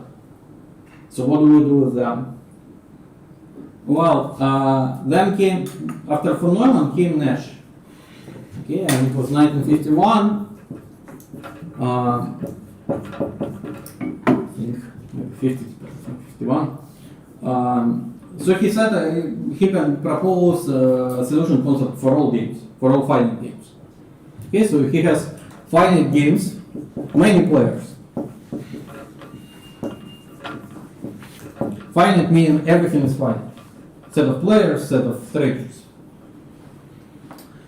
So now, he says, okay, so I want to extend this definition of saddle point for all things, right?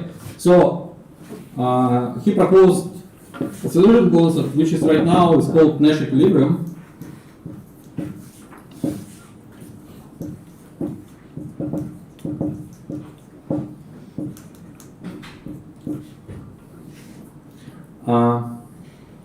And it is also defined as mixed ranges.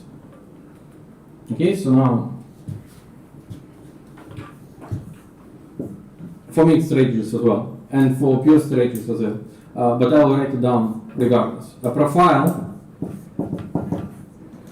of strategies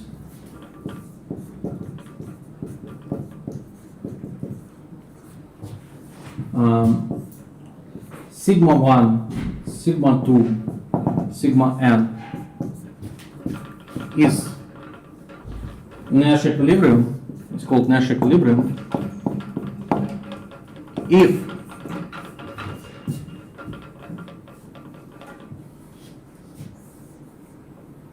for all deviations from this profile of every player, no player can do better. Remember in saddle point, how we define. The saddle point is just such a profile of strategies from which player 1 cannot unilaterally deviate and make himself better, and player 2 cannot unilaterally deviate and make herself better. This is the same idea. Just for all players I, for all players I in M, for all strategies, deviating strategies of sigma I, let's say we already have it for mixed strategies, so it's delta of Si. We have that what player I gets in equilibrium, sigma 1, sigma n, is better than what she gets by unilaterally deviating. Ui of sigma 1, sigma I with deviation, sigma n.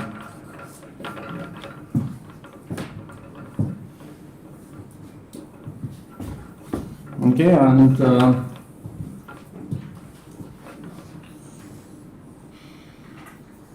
it's basically, you could think of that as a generalization of saddle point for general games. The same idea. Saddle point, no player can deviate unilaterally and make himself better by deviating. In particular, saddle point of zero-sum game is a Nash equilibrium. Now, as we have seen already, not every game has a pure strategy Nash equilibrium. Matching Penny didn't have it. Rock, scissors, paper. Okay, but maybe one can find Nash equilibrium in mixed strategies.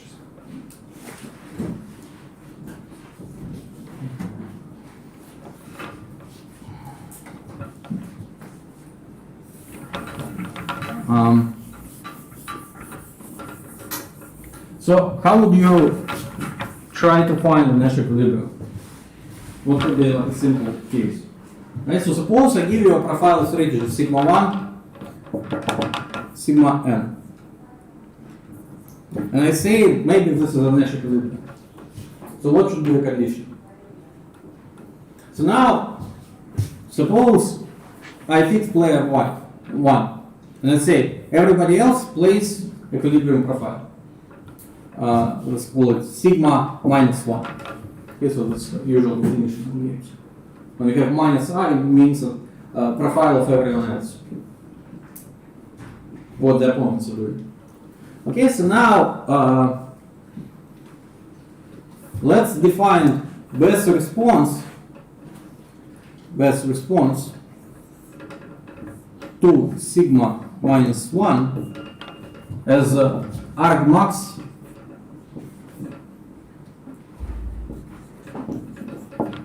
sigma 1 in the set of player 1's mixed strategies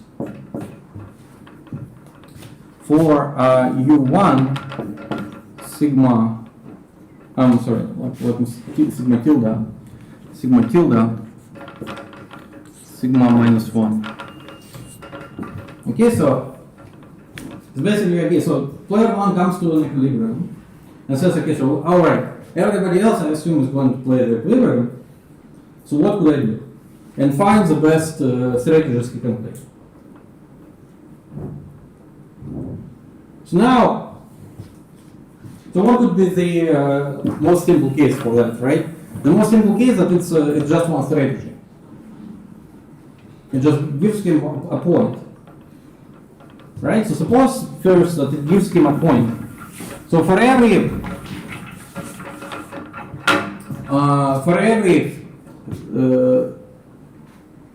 strategy profile of the opponents, we have a unique best reply, for example.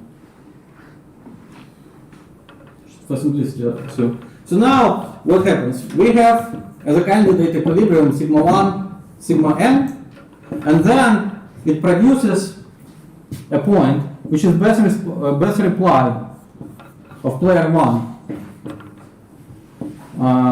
to sigma minus 1, best reply of player 2 to sigma minus 2, and so on. Best reply of player n to sigma minus n. So now, if these are just points, in equilibrium, it better be that they coincide. Right? So that's the definition of equilibrium. So now, when I look at this reply function, if it's nice, it could be continuous, right? Just like, okay, so what could be like a rough idea how to prove? Okay, so some function, nice continuous. And it goes from what? From the set of all mixed strategies to mixed strategies. So we have some function, continuous function, of a compact convex set to itself. And we need to find a fixed point. Okay, so we have Brouwer's theorem for that. No. A ball, you have continuous function on a ball into itself. It has a fixed point. It should be in your second year course or somewhere. Is it, did you have it? Yes. Okay. So now, the only problem, of course, is just this is not function. It's what's called the correspondence, because it could have multiple values. The best response could have many strategies. For example, sometimes this response could be among mixed strategies, and whenever this happens, everything. So suppose it's a best response is some mixture of alpha times strategy 1 of player 1 plus beta times strategy 2 of player 2, and so on. So whenever this happens and alpha and beta are positive, everything like S1 is the best response, S2 is the best response. The extreme points are also best responses. So the whole simplex is the best response. In general, this thing is a simplex. It's not a point. For many things, it's a point. For many situations. But sometimes it explodes into a simplex.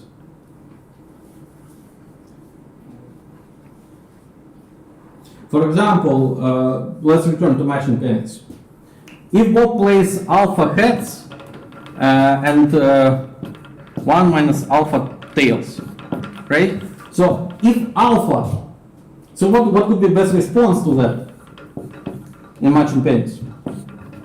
So if alpha is smaller than 1/2, I will play tails, only tails, it's just 1 point. If alpha is greater than 1/2, I will play heads. And if alpha is equal 1/2, I will play everything. Like the whole segment between heads and tails. Right? So it explodes to this one-dimensional simplex segment. Sometimes there are indifferences. And in fact, this is indifference matters because it's precisely like at this indifference point where we found equilibrium. Alpha should be 1/2. So one thing we cannot apply Brouwer's theorem here, because these things are correspondences. So there's actually a way to apply still Brouwer's theorem by carefully kind of changing the best replies, like doing some perturbation and applying Brouwer's theorem, but this is not what Nash did. Yes. Instead, like he used a different fixed point theorem, which was a generalization of Brouwer's, which is called Kakutani's theorem. Okay, so Prakutani.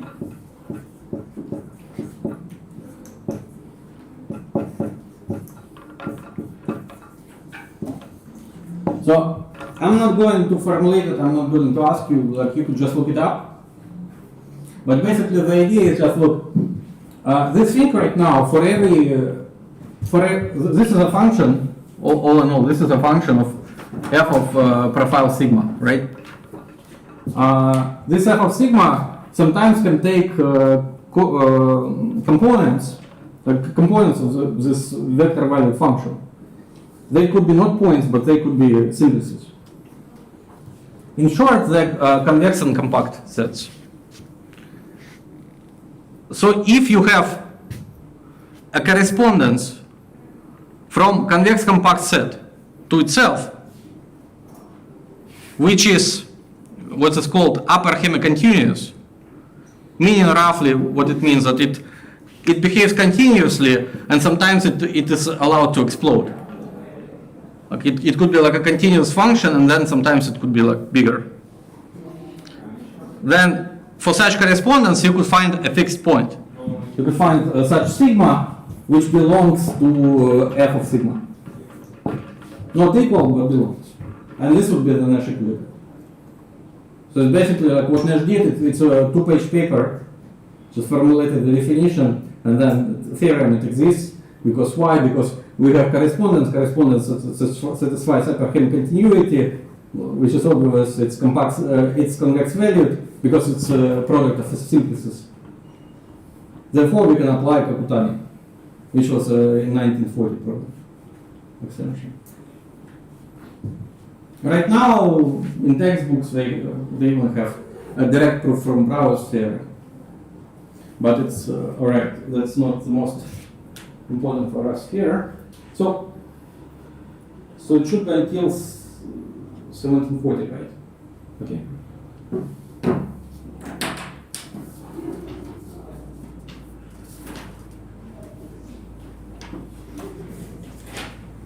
And what was the formulation again? Of Kakutani? No, of the theorem. Theorem of Nash? Yes. For finite games, Nash equilibrium exists.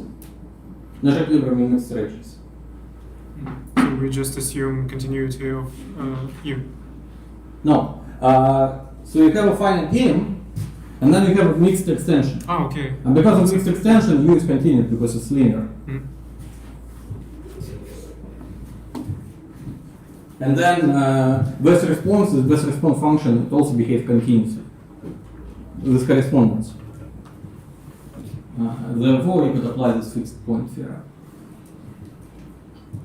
But it's like you could like, check it at home. It's not the most important right now. Let's see.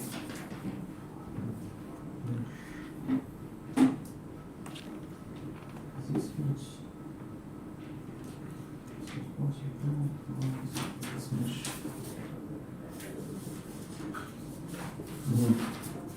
Okay, so now Nash equilibrium.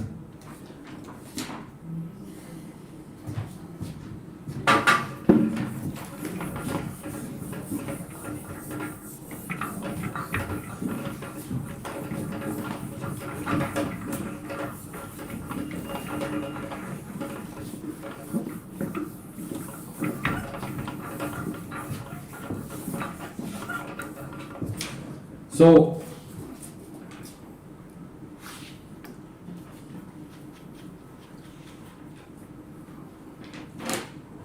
suppose we have prisoner's dilemma. I'll take it right, so it's -1, -1, and we have copyright defect,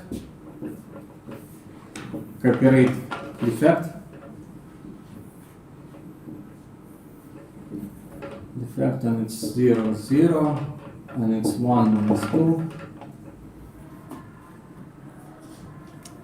No. -2, 1. Right? Okay, so now, how would you find Nash equilibrium in pure ranges? So one way to do that is the following. But suppose n plays some strategy, like operate. we mark in the matrix the best reply for Bob. Because he needs to best reply to what the N is doing. And N needs to best reply to what Bob is doing. Okay, so Bob here best replies, he plays this one. Okay, so this is the best reply for Bob. If N does D, a best reply for Bob is this one as well. So now, if Bob does copy, best reply for N is D, right? So that's her best reply. Let's do it square. And if Bob does D, best reply for N is also D. Okay, so a pure straight Nash equilibrium is any cell in the matrix in which the best replies intersect. Okay, so here we found one pure straight Nash equilibrium. Okay, and let's defect.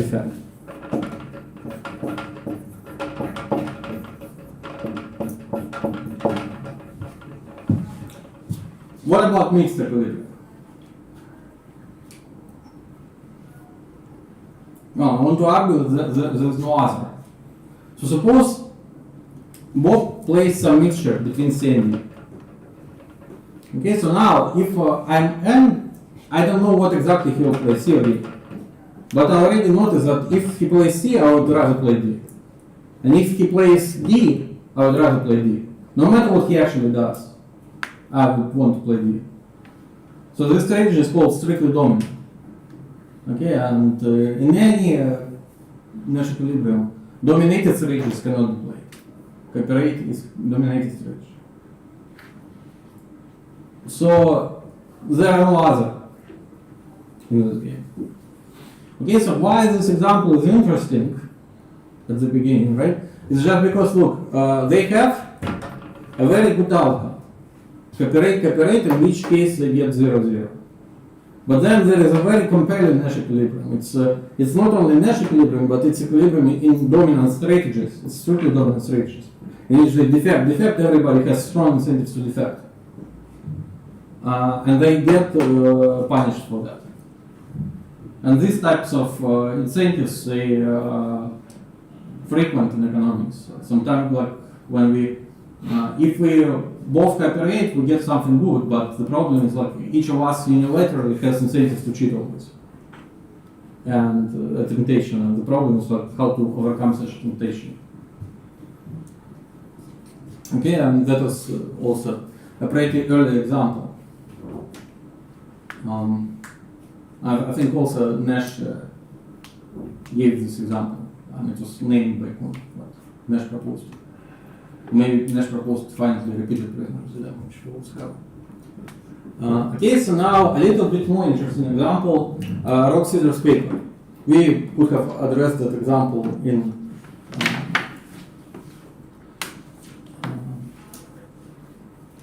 zero-sum games as well, but okay, so let's do the Nash equilibrium.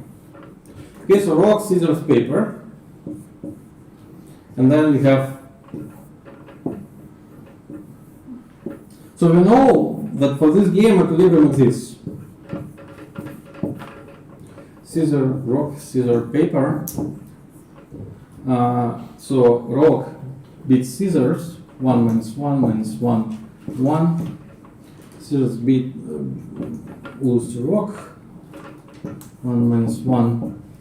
And then paper beats rock. Vice versa. Okay, so now. So let's look first for pure strategy equilibrium. So if N does rock, what to do? The best thing is just to do scissors, right? If N does scissors, the best thing is to do rock. So, and if N does paper, the best is to do scissors. The first one is not scissors.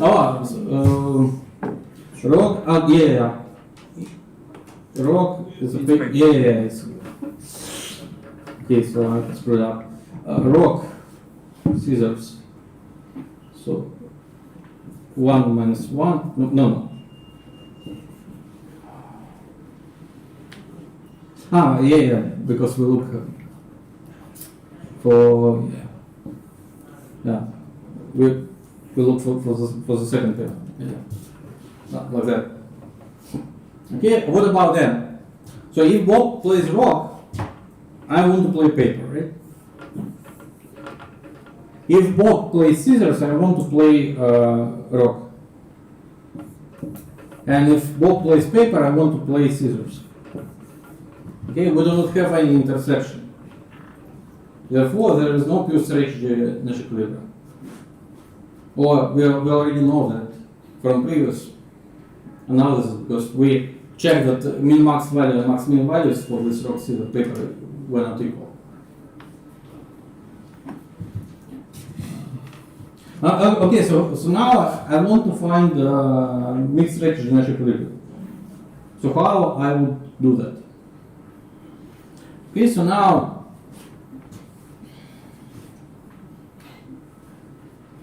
I need to, generally what I do is just I need to go for cases.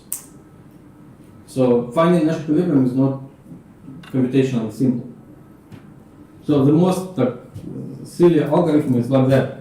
Okay, so suppose we look for, so first of all, in any equilibrium nobody plays a pure strategy. Because if a person plays pure strategy, she loses. Okay, so the best reply against rock, for example, is to play pure strategy, to which a best reply is another pure strategy. It is impossible that anyone plays a pure strategy. So everybody has to mix at least two. Okay, so suppose the game is symmetric, suppose without loss of generality somebody mixes two strategies. Okay, so for example, Bob plays alpha times rock plus 1 minus alpha times scissors for some alpha between 0 and 1, strictly inside. So what would N do? So if she knows she is only there, what happens? Is just look. He plays, if she plays paper, she gets 0 with probability alpha and 1 with probability 1 minus alpha. So she gets 1 minus alpha. If she plays scissors, she gets negative pair. She gets minus alpha. It's no good to play. And if she plays this one, she gets what? She gets alpha paper. She gets alpha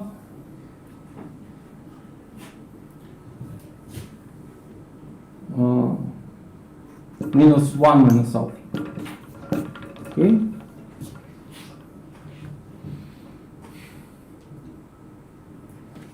Not sure it's correct. Rock and scissors. Yeah.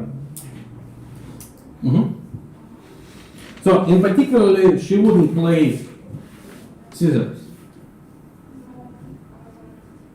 Okay, so now we know she wouldn't play scissors.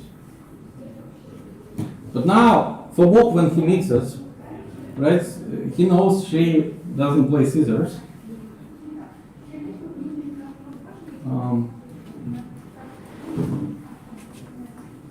Why on earth would he play rock himself?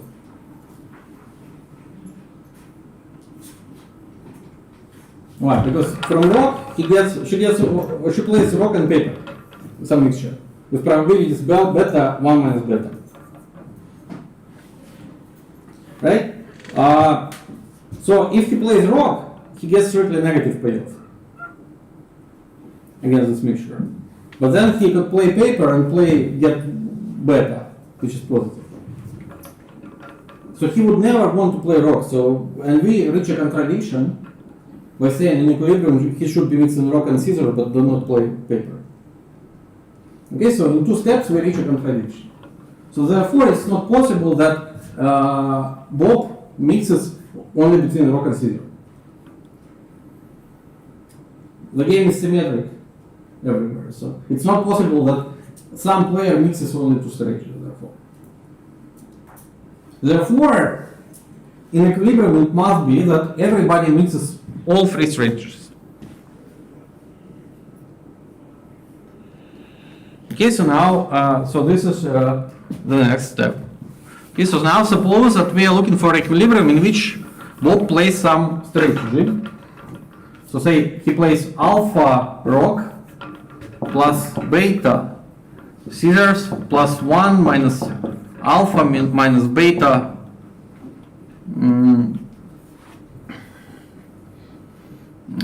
minus beta paper. Yep, thank you. So now, what would be payoff of n if she plays rock? Okay, it's a draw beta minus this thing. So it should be beta minus 1 minus alpha minus beta, right? There's a payoff from, let's call it, payoff from playing rock for n.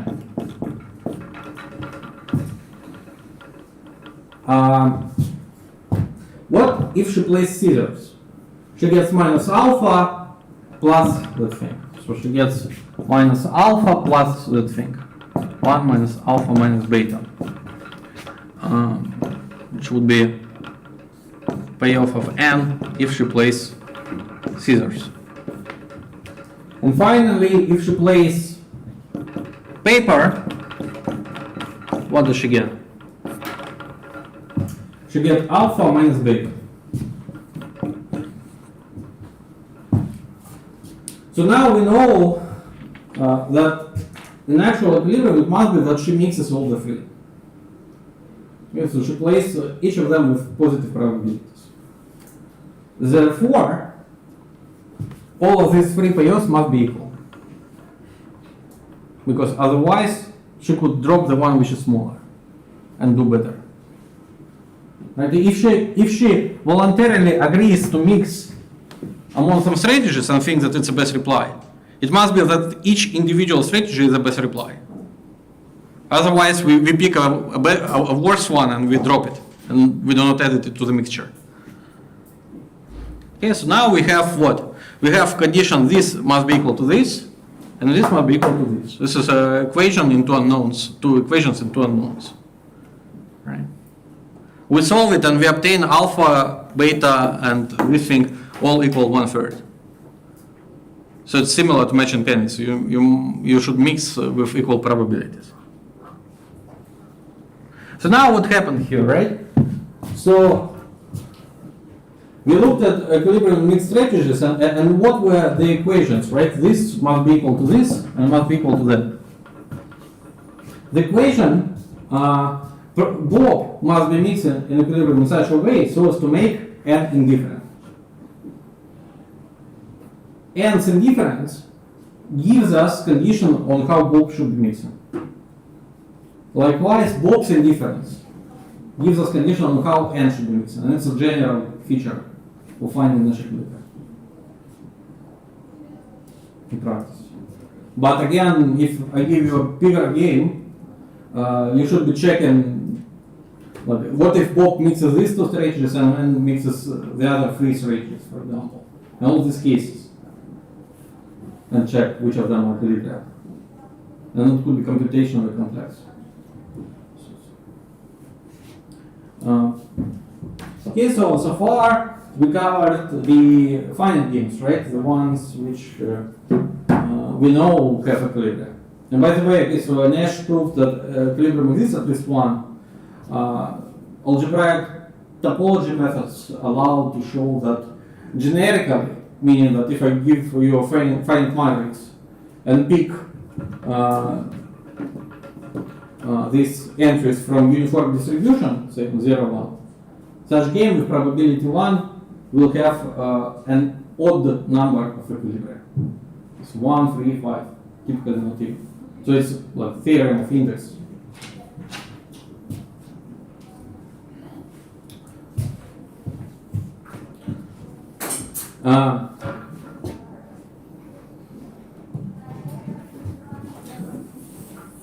But this is a mathematical question, this is not game theoretic question. How many equilibria generate? This is a mathematical game theory. This is a. Now let's take a game, the infinite one.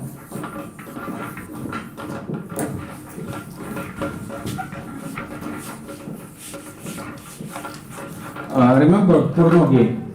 So each one chooses quantity Q1, Q2, and then we have P1, which depends on Q1, Q2, which equals to 1 minus Q1 minus Q2. Okay, so let Q2 Q1 minus C1 Q1, and Q2 equals to Q of Q1 Q2 equals to 1 minus Q1 minus Q2 Q2 C2 Q2. There was a maximum. Hmm? There was a maximum in the price. Yeah. Let's just assume interior, not to. Let's just try to find an interior solution to that. We assume that C1, C2 are between 0 and 1. But you're right, yeah, like if to write it down formally, I would have to write maximum and just hear about it. But let me just find a solution and just check that it is indeed a solution. So now, so how do we find Nash equilibrium, right? So suppose we need to find best replies. So here we look for Nash equilibrium in pure strategies. So suppose firm 1 knows for some reason or believes that the other one plays Q2, right? We need to maximize this one. Maximize for Q1. So in Q1, this is a concave function. It's a parabola. Okay, and what's the best reply? Best reply of firm 1 to Q2 is actually the one which is a type of parabola, which is 1 minus Q2 minus C over 2, right?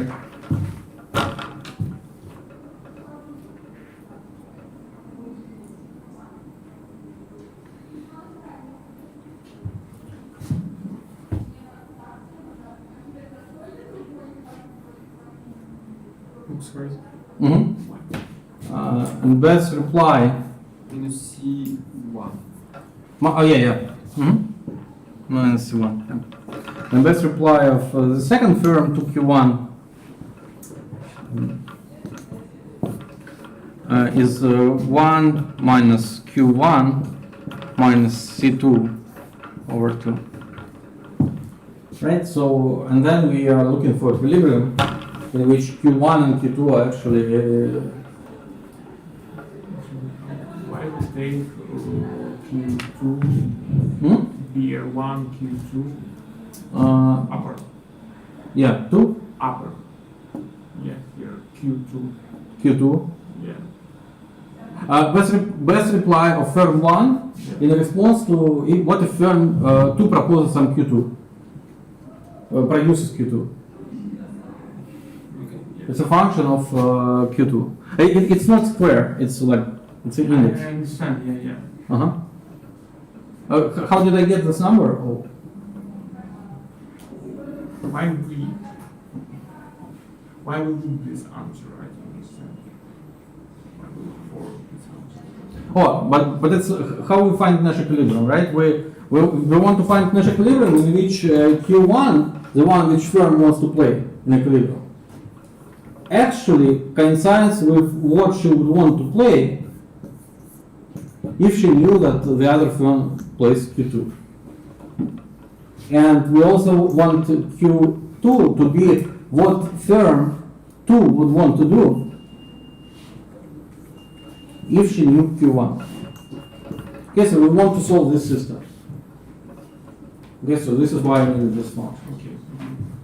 Okay, so now I plug them in. Yeah, and I get a system. I get a system 1 minus Q2 minus C1 over 2 and 1 minus Q1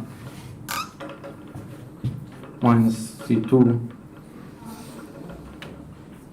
over 2. Okay, and I obtain something like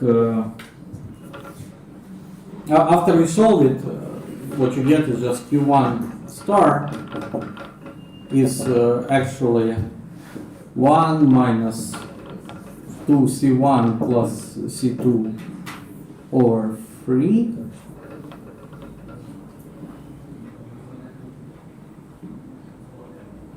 And Q2 star 1 minus 2C2 plus C1. Maybe 2. No. Yeah, like that. Yeah, so we need some stricter restrictions on C1, C2 so that it's between 0 and 1.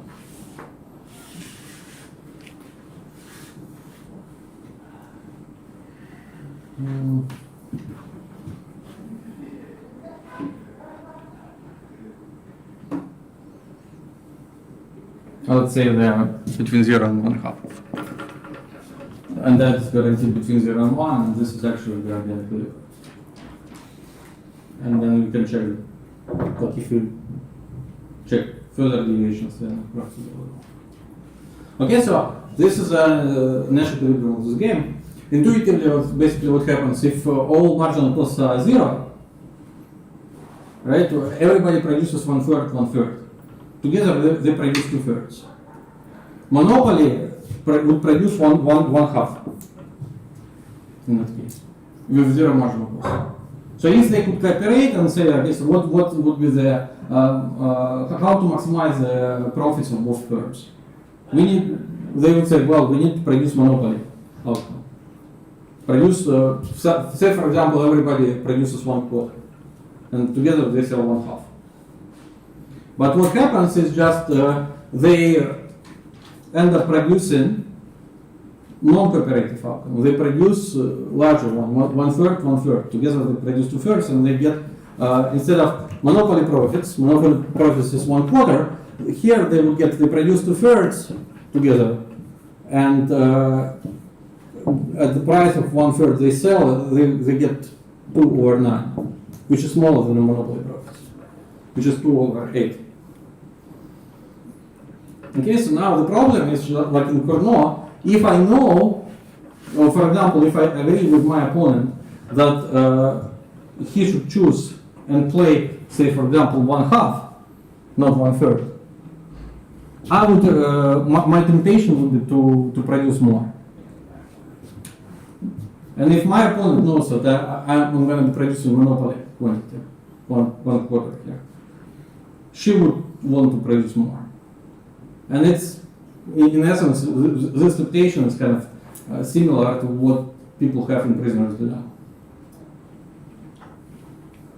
So this game was proposed like in late 19th century by Cournot. He argued that this is an equilibrium of this game. That's why it's called right now Cournot equilibrium, although it's a special case of Nash equilibrium. Okay, so now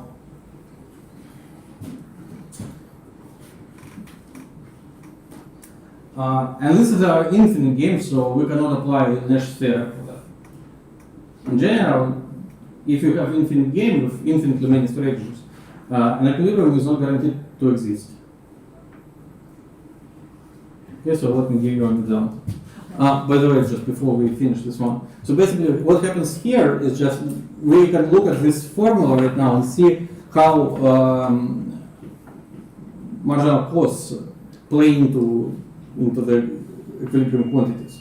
Like if you have your own costs high, your equilibrium quantity goes down. Actually profits go down if you plug in.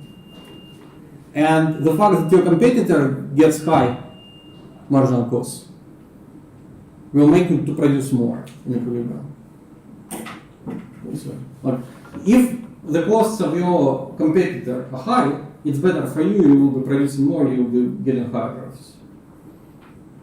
If your costs are high, it's much worse for you. So that's why here we have 2/3, and here for your own costs, and only 1/3 for the competitor. Okay, so it's much more important to have your own costs lower than to have the cost of your competitors higher.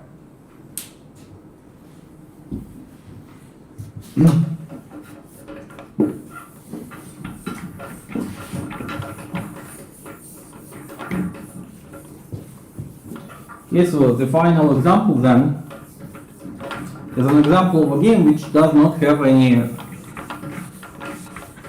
Nash equilibrium, even in mixed ranges.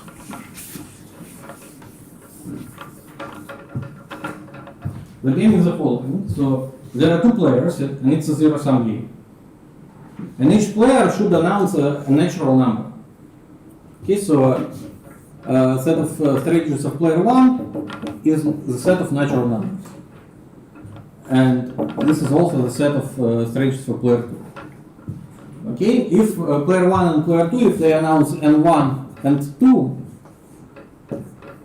the payoff of player 1 from this thing is going to be 1 if n1 is bigger than n2, 0 if they are equal,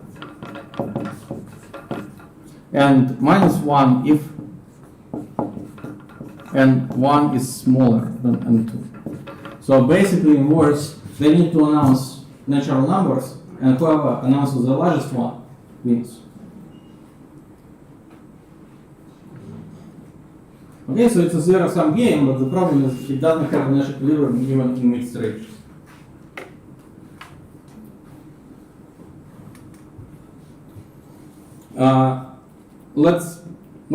It should be obvious that there is no Nash equilibrium in pure strategies.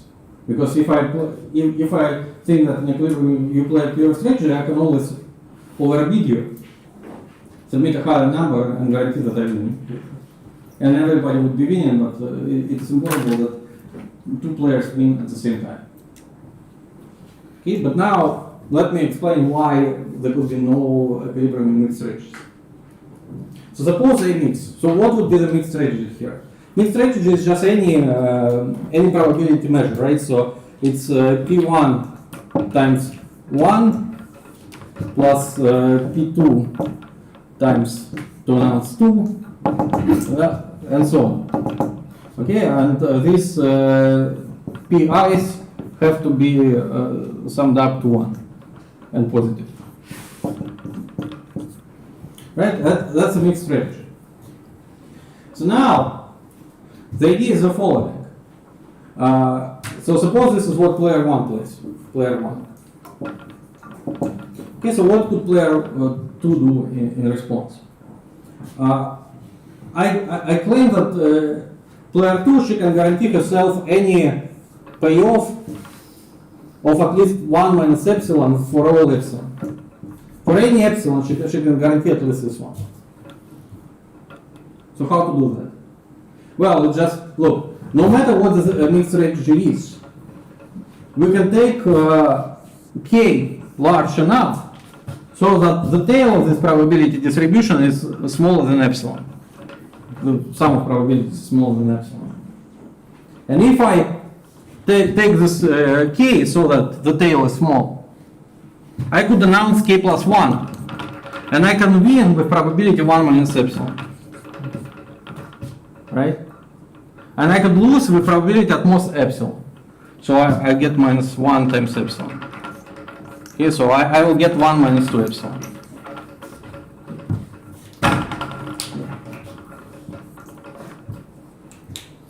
Now, if I could take an arbitrary small epsilon, for each small epsilon, I get this k of epsilon. The smaller the epsilon, the larger k it will be, but you can always find k. And bit k of epsilon plus 1. And I will get at least 1 minus 2 epsilon. So it means that player 1 in equilibrium should get at least this one. So for all epsilon, so she should get at least 1 in equilibrium, for her not to have a profitable deviation. The same applies for player 2. Here should get an equilibrium at least 1. But it's impossible because it's a zero-sum game.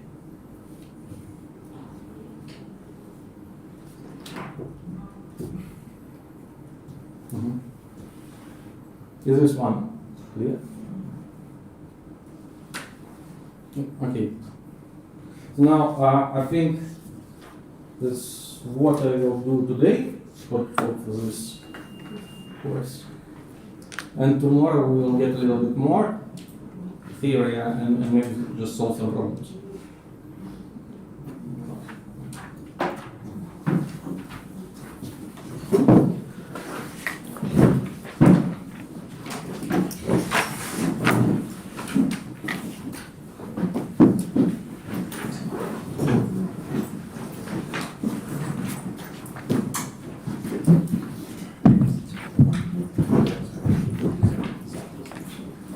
Я не знаю, ну то есть как бы она будет в 6:27 в аудитории, специально в записи не будет. Да.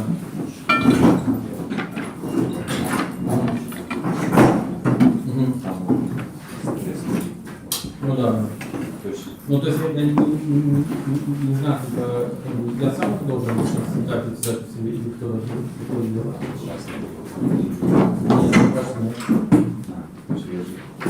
Ну то есть я не уверен, что знаю, как это делать.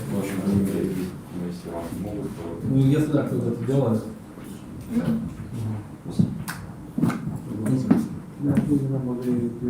Oh yeah. So this means that we need to make a presentation, like 40-minute presentation. What we agree, what we disagree about some topic, right?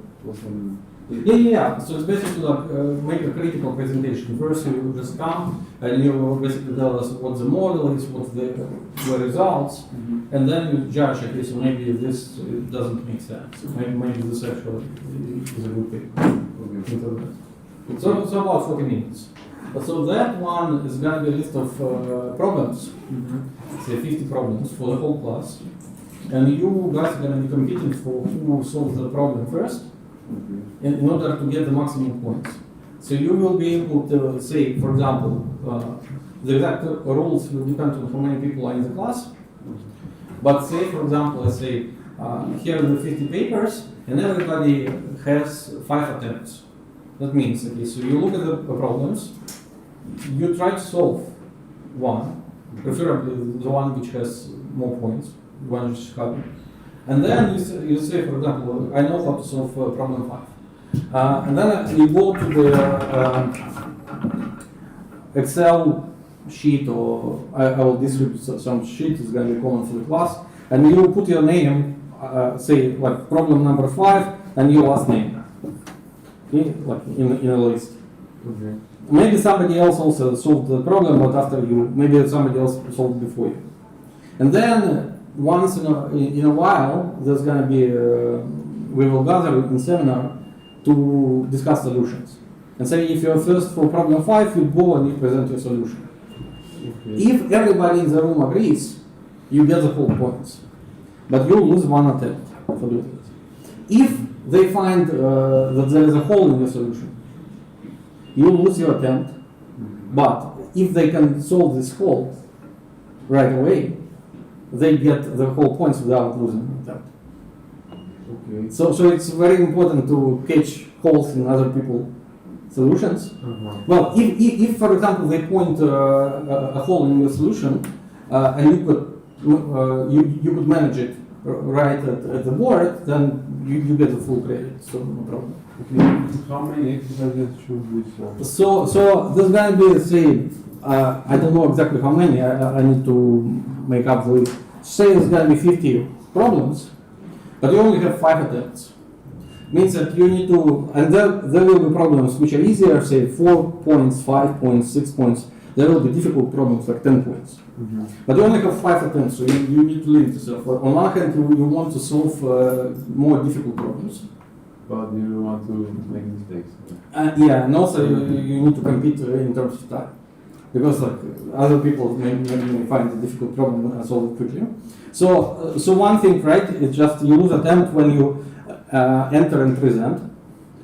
Another one is just sometimes you think that you have solved problem 5, but then you realize you have found a mistake. And now you want to cross yourself out because you don't want to lose one attempt.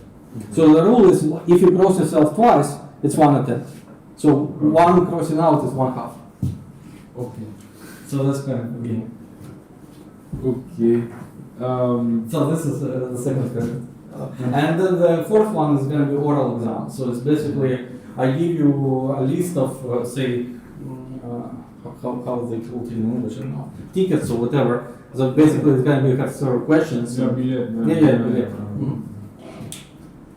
And the final, it doesn't necessarily have to be during the exam week. You could organize it at different times. Yeah, but just one more question about this game. Like, how do we know when we solve enough, I guess?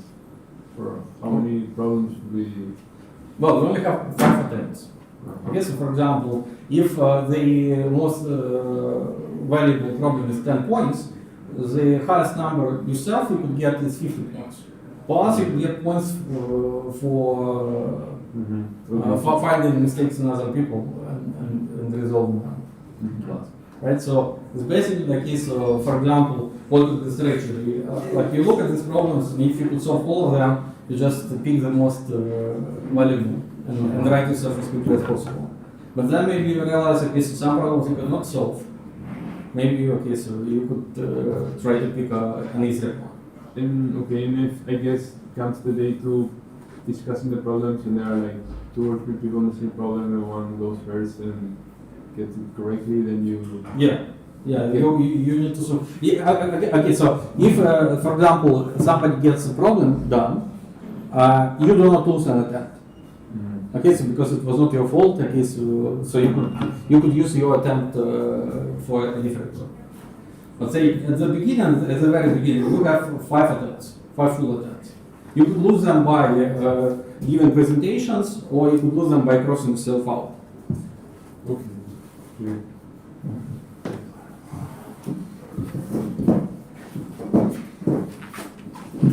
Вторая лекция, она прямо сейчас, да? Да. Ну да, мы сейчас через какое-то время. И далее наверх уже пойдем, да? Да, 427.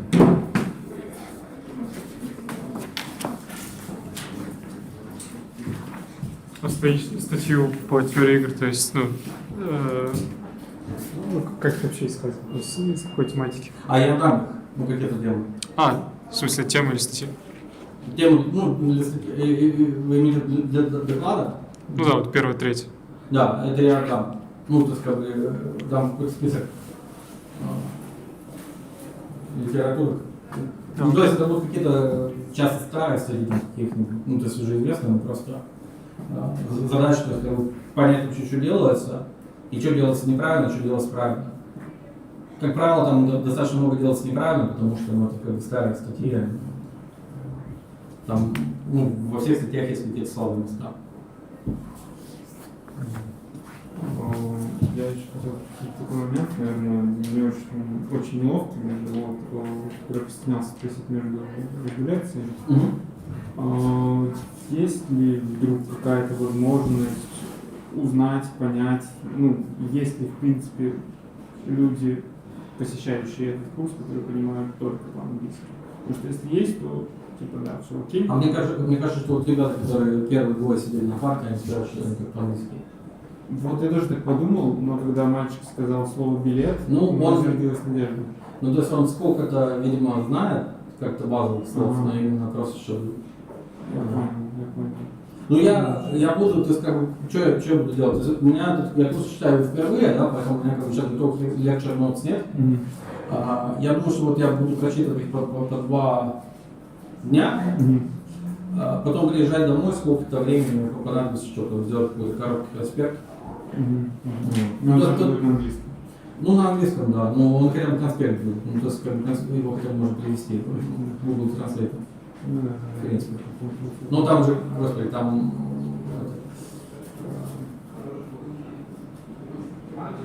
там больше математики. Вот да, то есть... у вас французский что ли, или какой у вас? Да не, я просто был английский.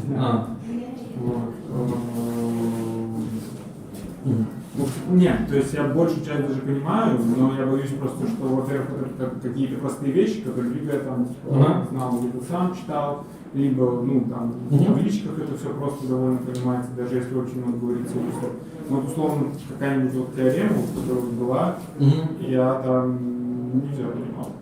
Я понял. Там теоремы все будут сформулированы там в конспекте. То есть их уже можно будет установить. Другой вопрос, что да, то есть как бы сидеть, слушать параллельно, получается, меняет смысл. Если, не знаю, что делать. То есть я думал, да, что будет курс, то есть как бы я изначально адвертайзил, что он может быть и на русском, и на английском, что просто как бы все могут прийти. Да. То есть у нас обычно тоже так происходит, что я вот в прошлом году был тоже на курсе, который позиционировался как английский, но Мгм. там преподаватель принципиально не хотел записи и сказал, что если хотите посещать, посещайте тут. И так получилось, что его могли слушать только те, кто в аудитории. Мгм. И, соответственно, перед каждым началом он спрашивал, есть ли тут, понимаю, только на английском. Если никого не было, он дал на русском. Если были, Мгм. то на английском. А. Вот, то есть Ну, мне, он- наверное, да, проще вести на русском в целом обычно, но, то есть, не знаю, то есть, может они отклеиваться с какого-то времени. То есть они сейчас пока смотрят, это просто так. Ну да, вероятно. Ладно, в общем, Мгм. да, спасибо. А, насчет записи, они будут же на канале YouTube или за этим не следят? Я не слежу, если честно, я не знал, что вообще на записи, а кто, куда это вообще записывается? А, ну значит, скорее всего, никто ничего не записывал. Ага. Это куда-то там было тыкать и что-то делать. Я даже Я не разбираюсь, честно говоря. К вам не подходил никакой студент перед началом? Все, значит, ничего не записано. Нет, тут какой-то студент подходил, он что-то показывал, как доску что-то сделать, но доска быстро заглючила. А, я понял. Я не знаю, может, она куда-то, но запись не останавливает. То есть то, что там, это надо сначала там потыкать, чтобы оно... Ну, я понял. Я даже, если честно, не знал, что должна быть запись. Ну да. Ну, то есть я как бы вроде говорил, что там он оффлайновый курс. Ага, ага. Я не знал, что его записывал. Ну, это обычно так просто осталось от ковидных времен, что типа если кто-то пропускает, кому-то... Но это плохая практика, потому что она заставляет людей не ходить на лекции. Ну, да.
Standard access solution.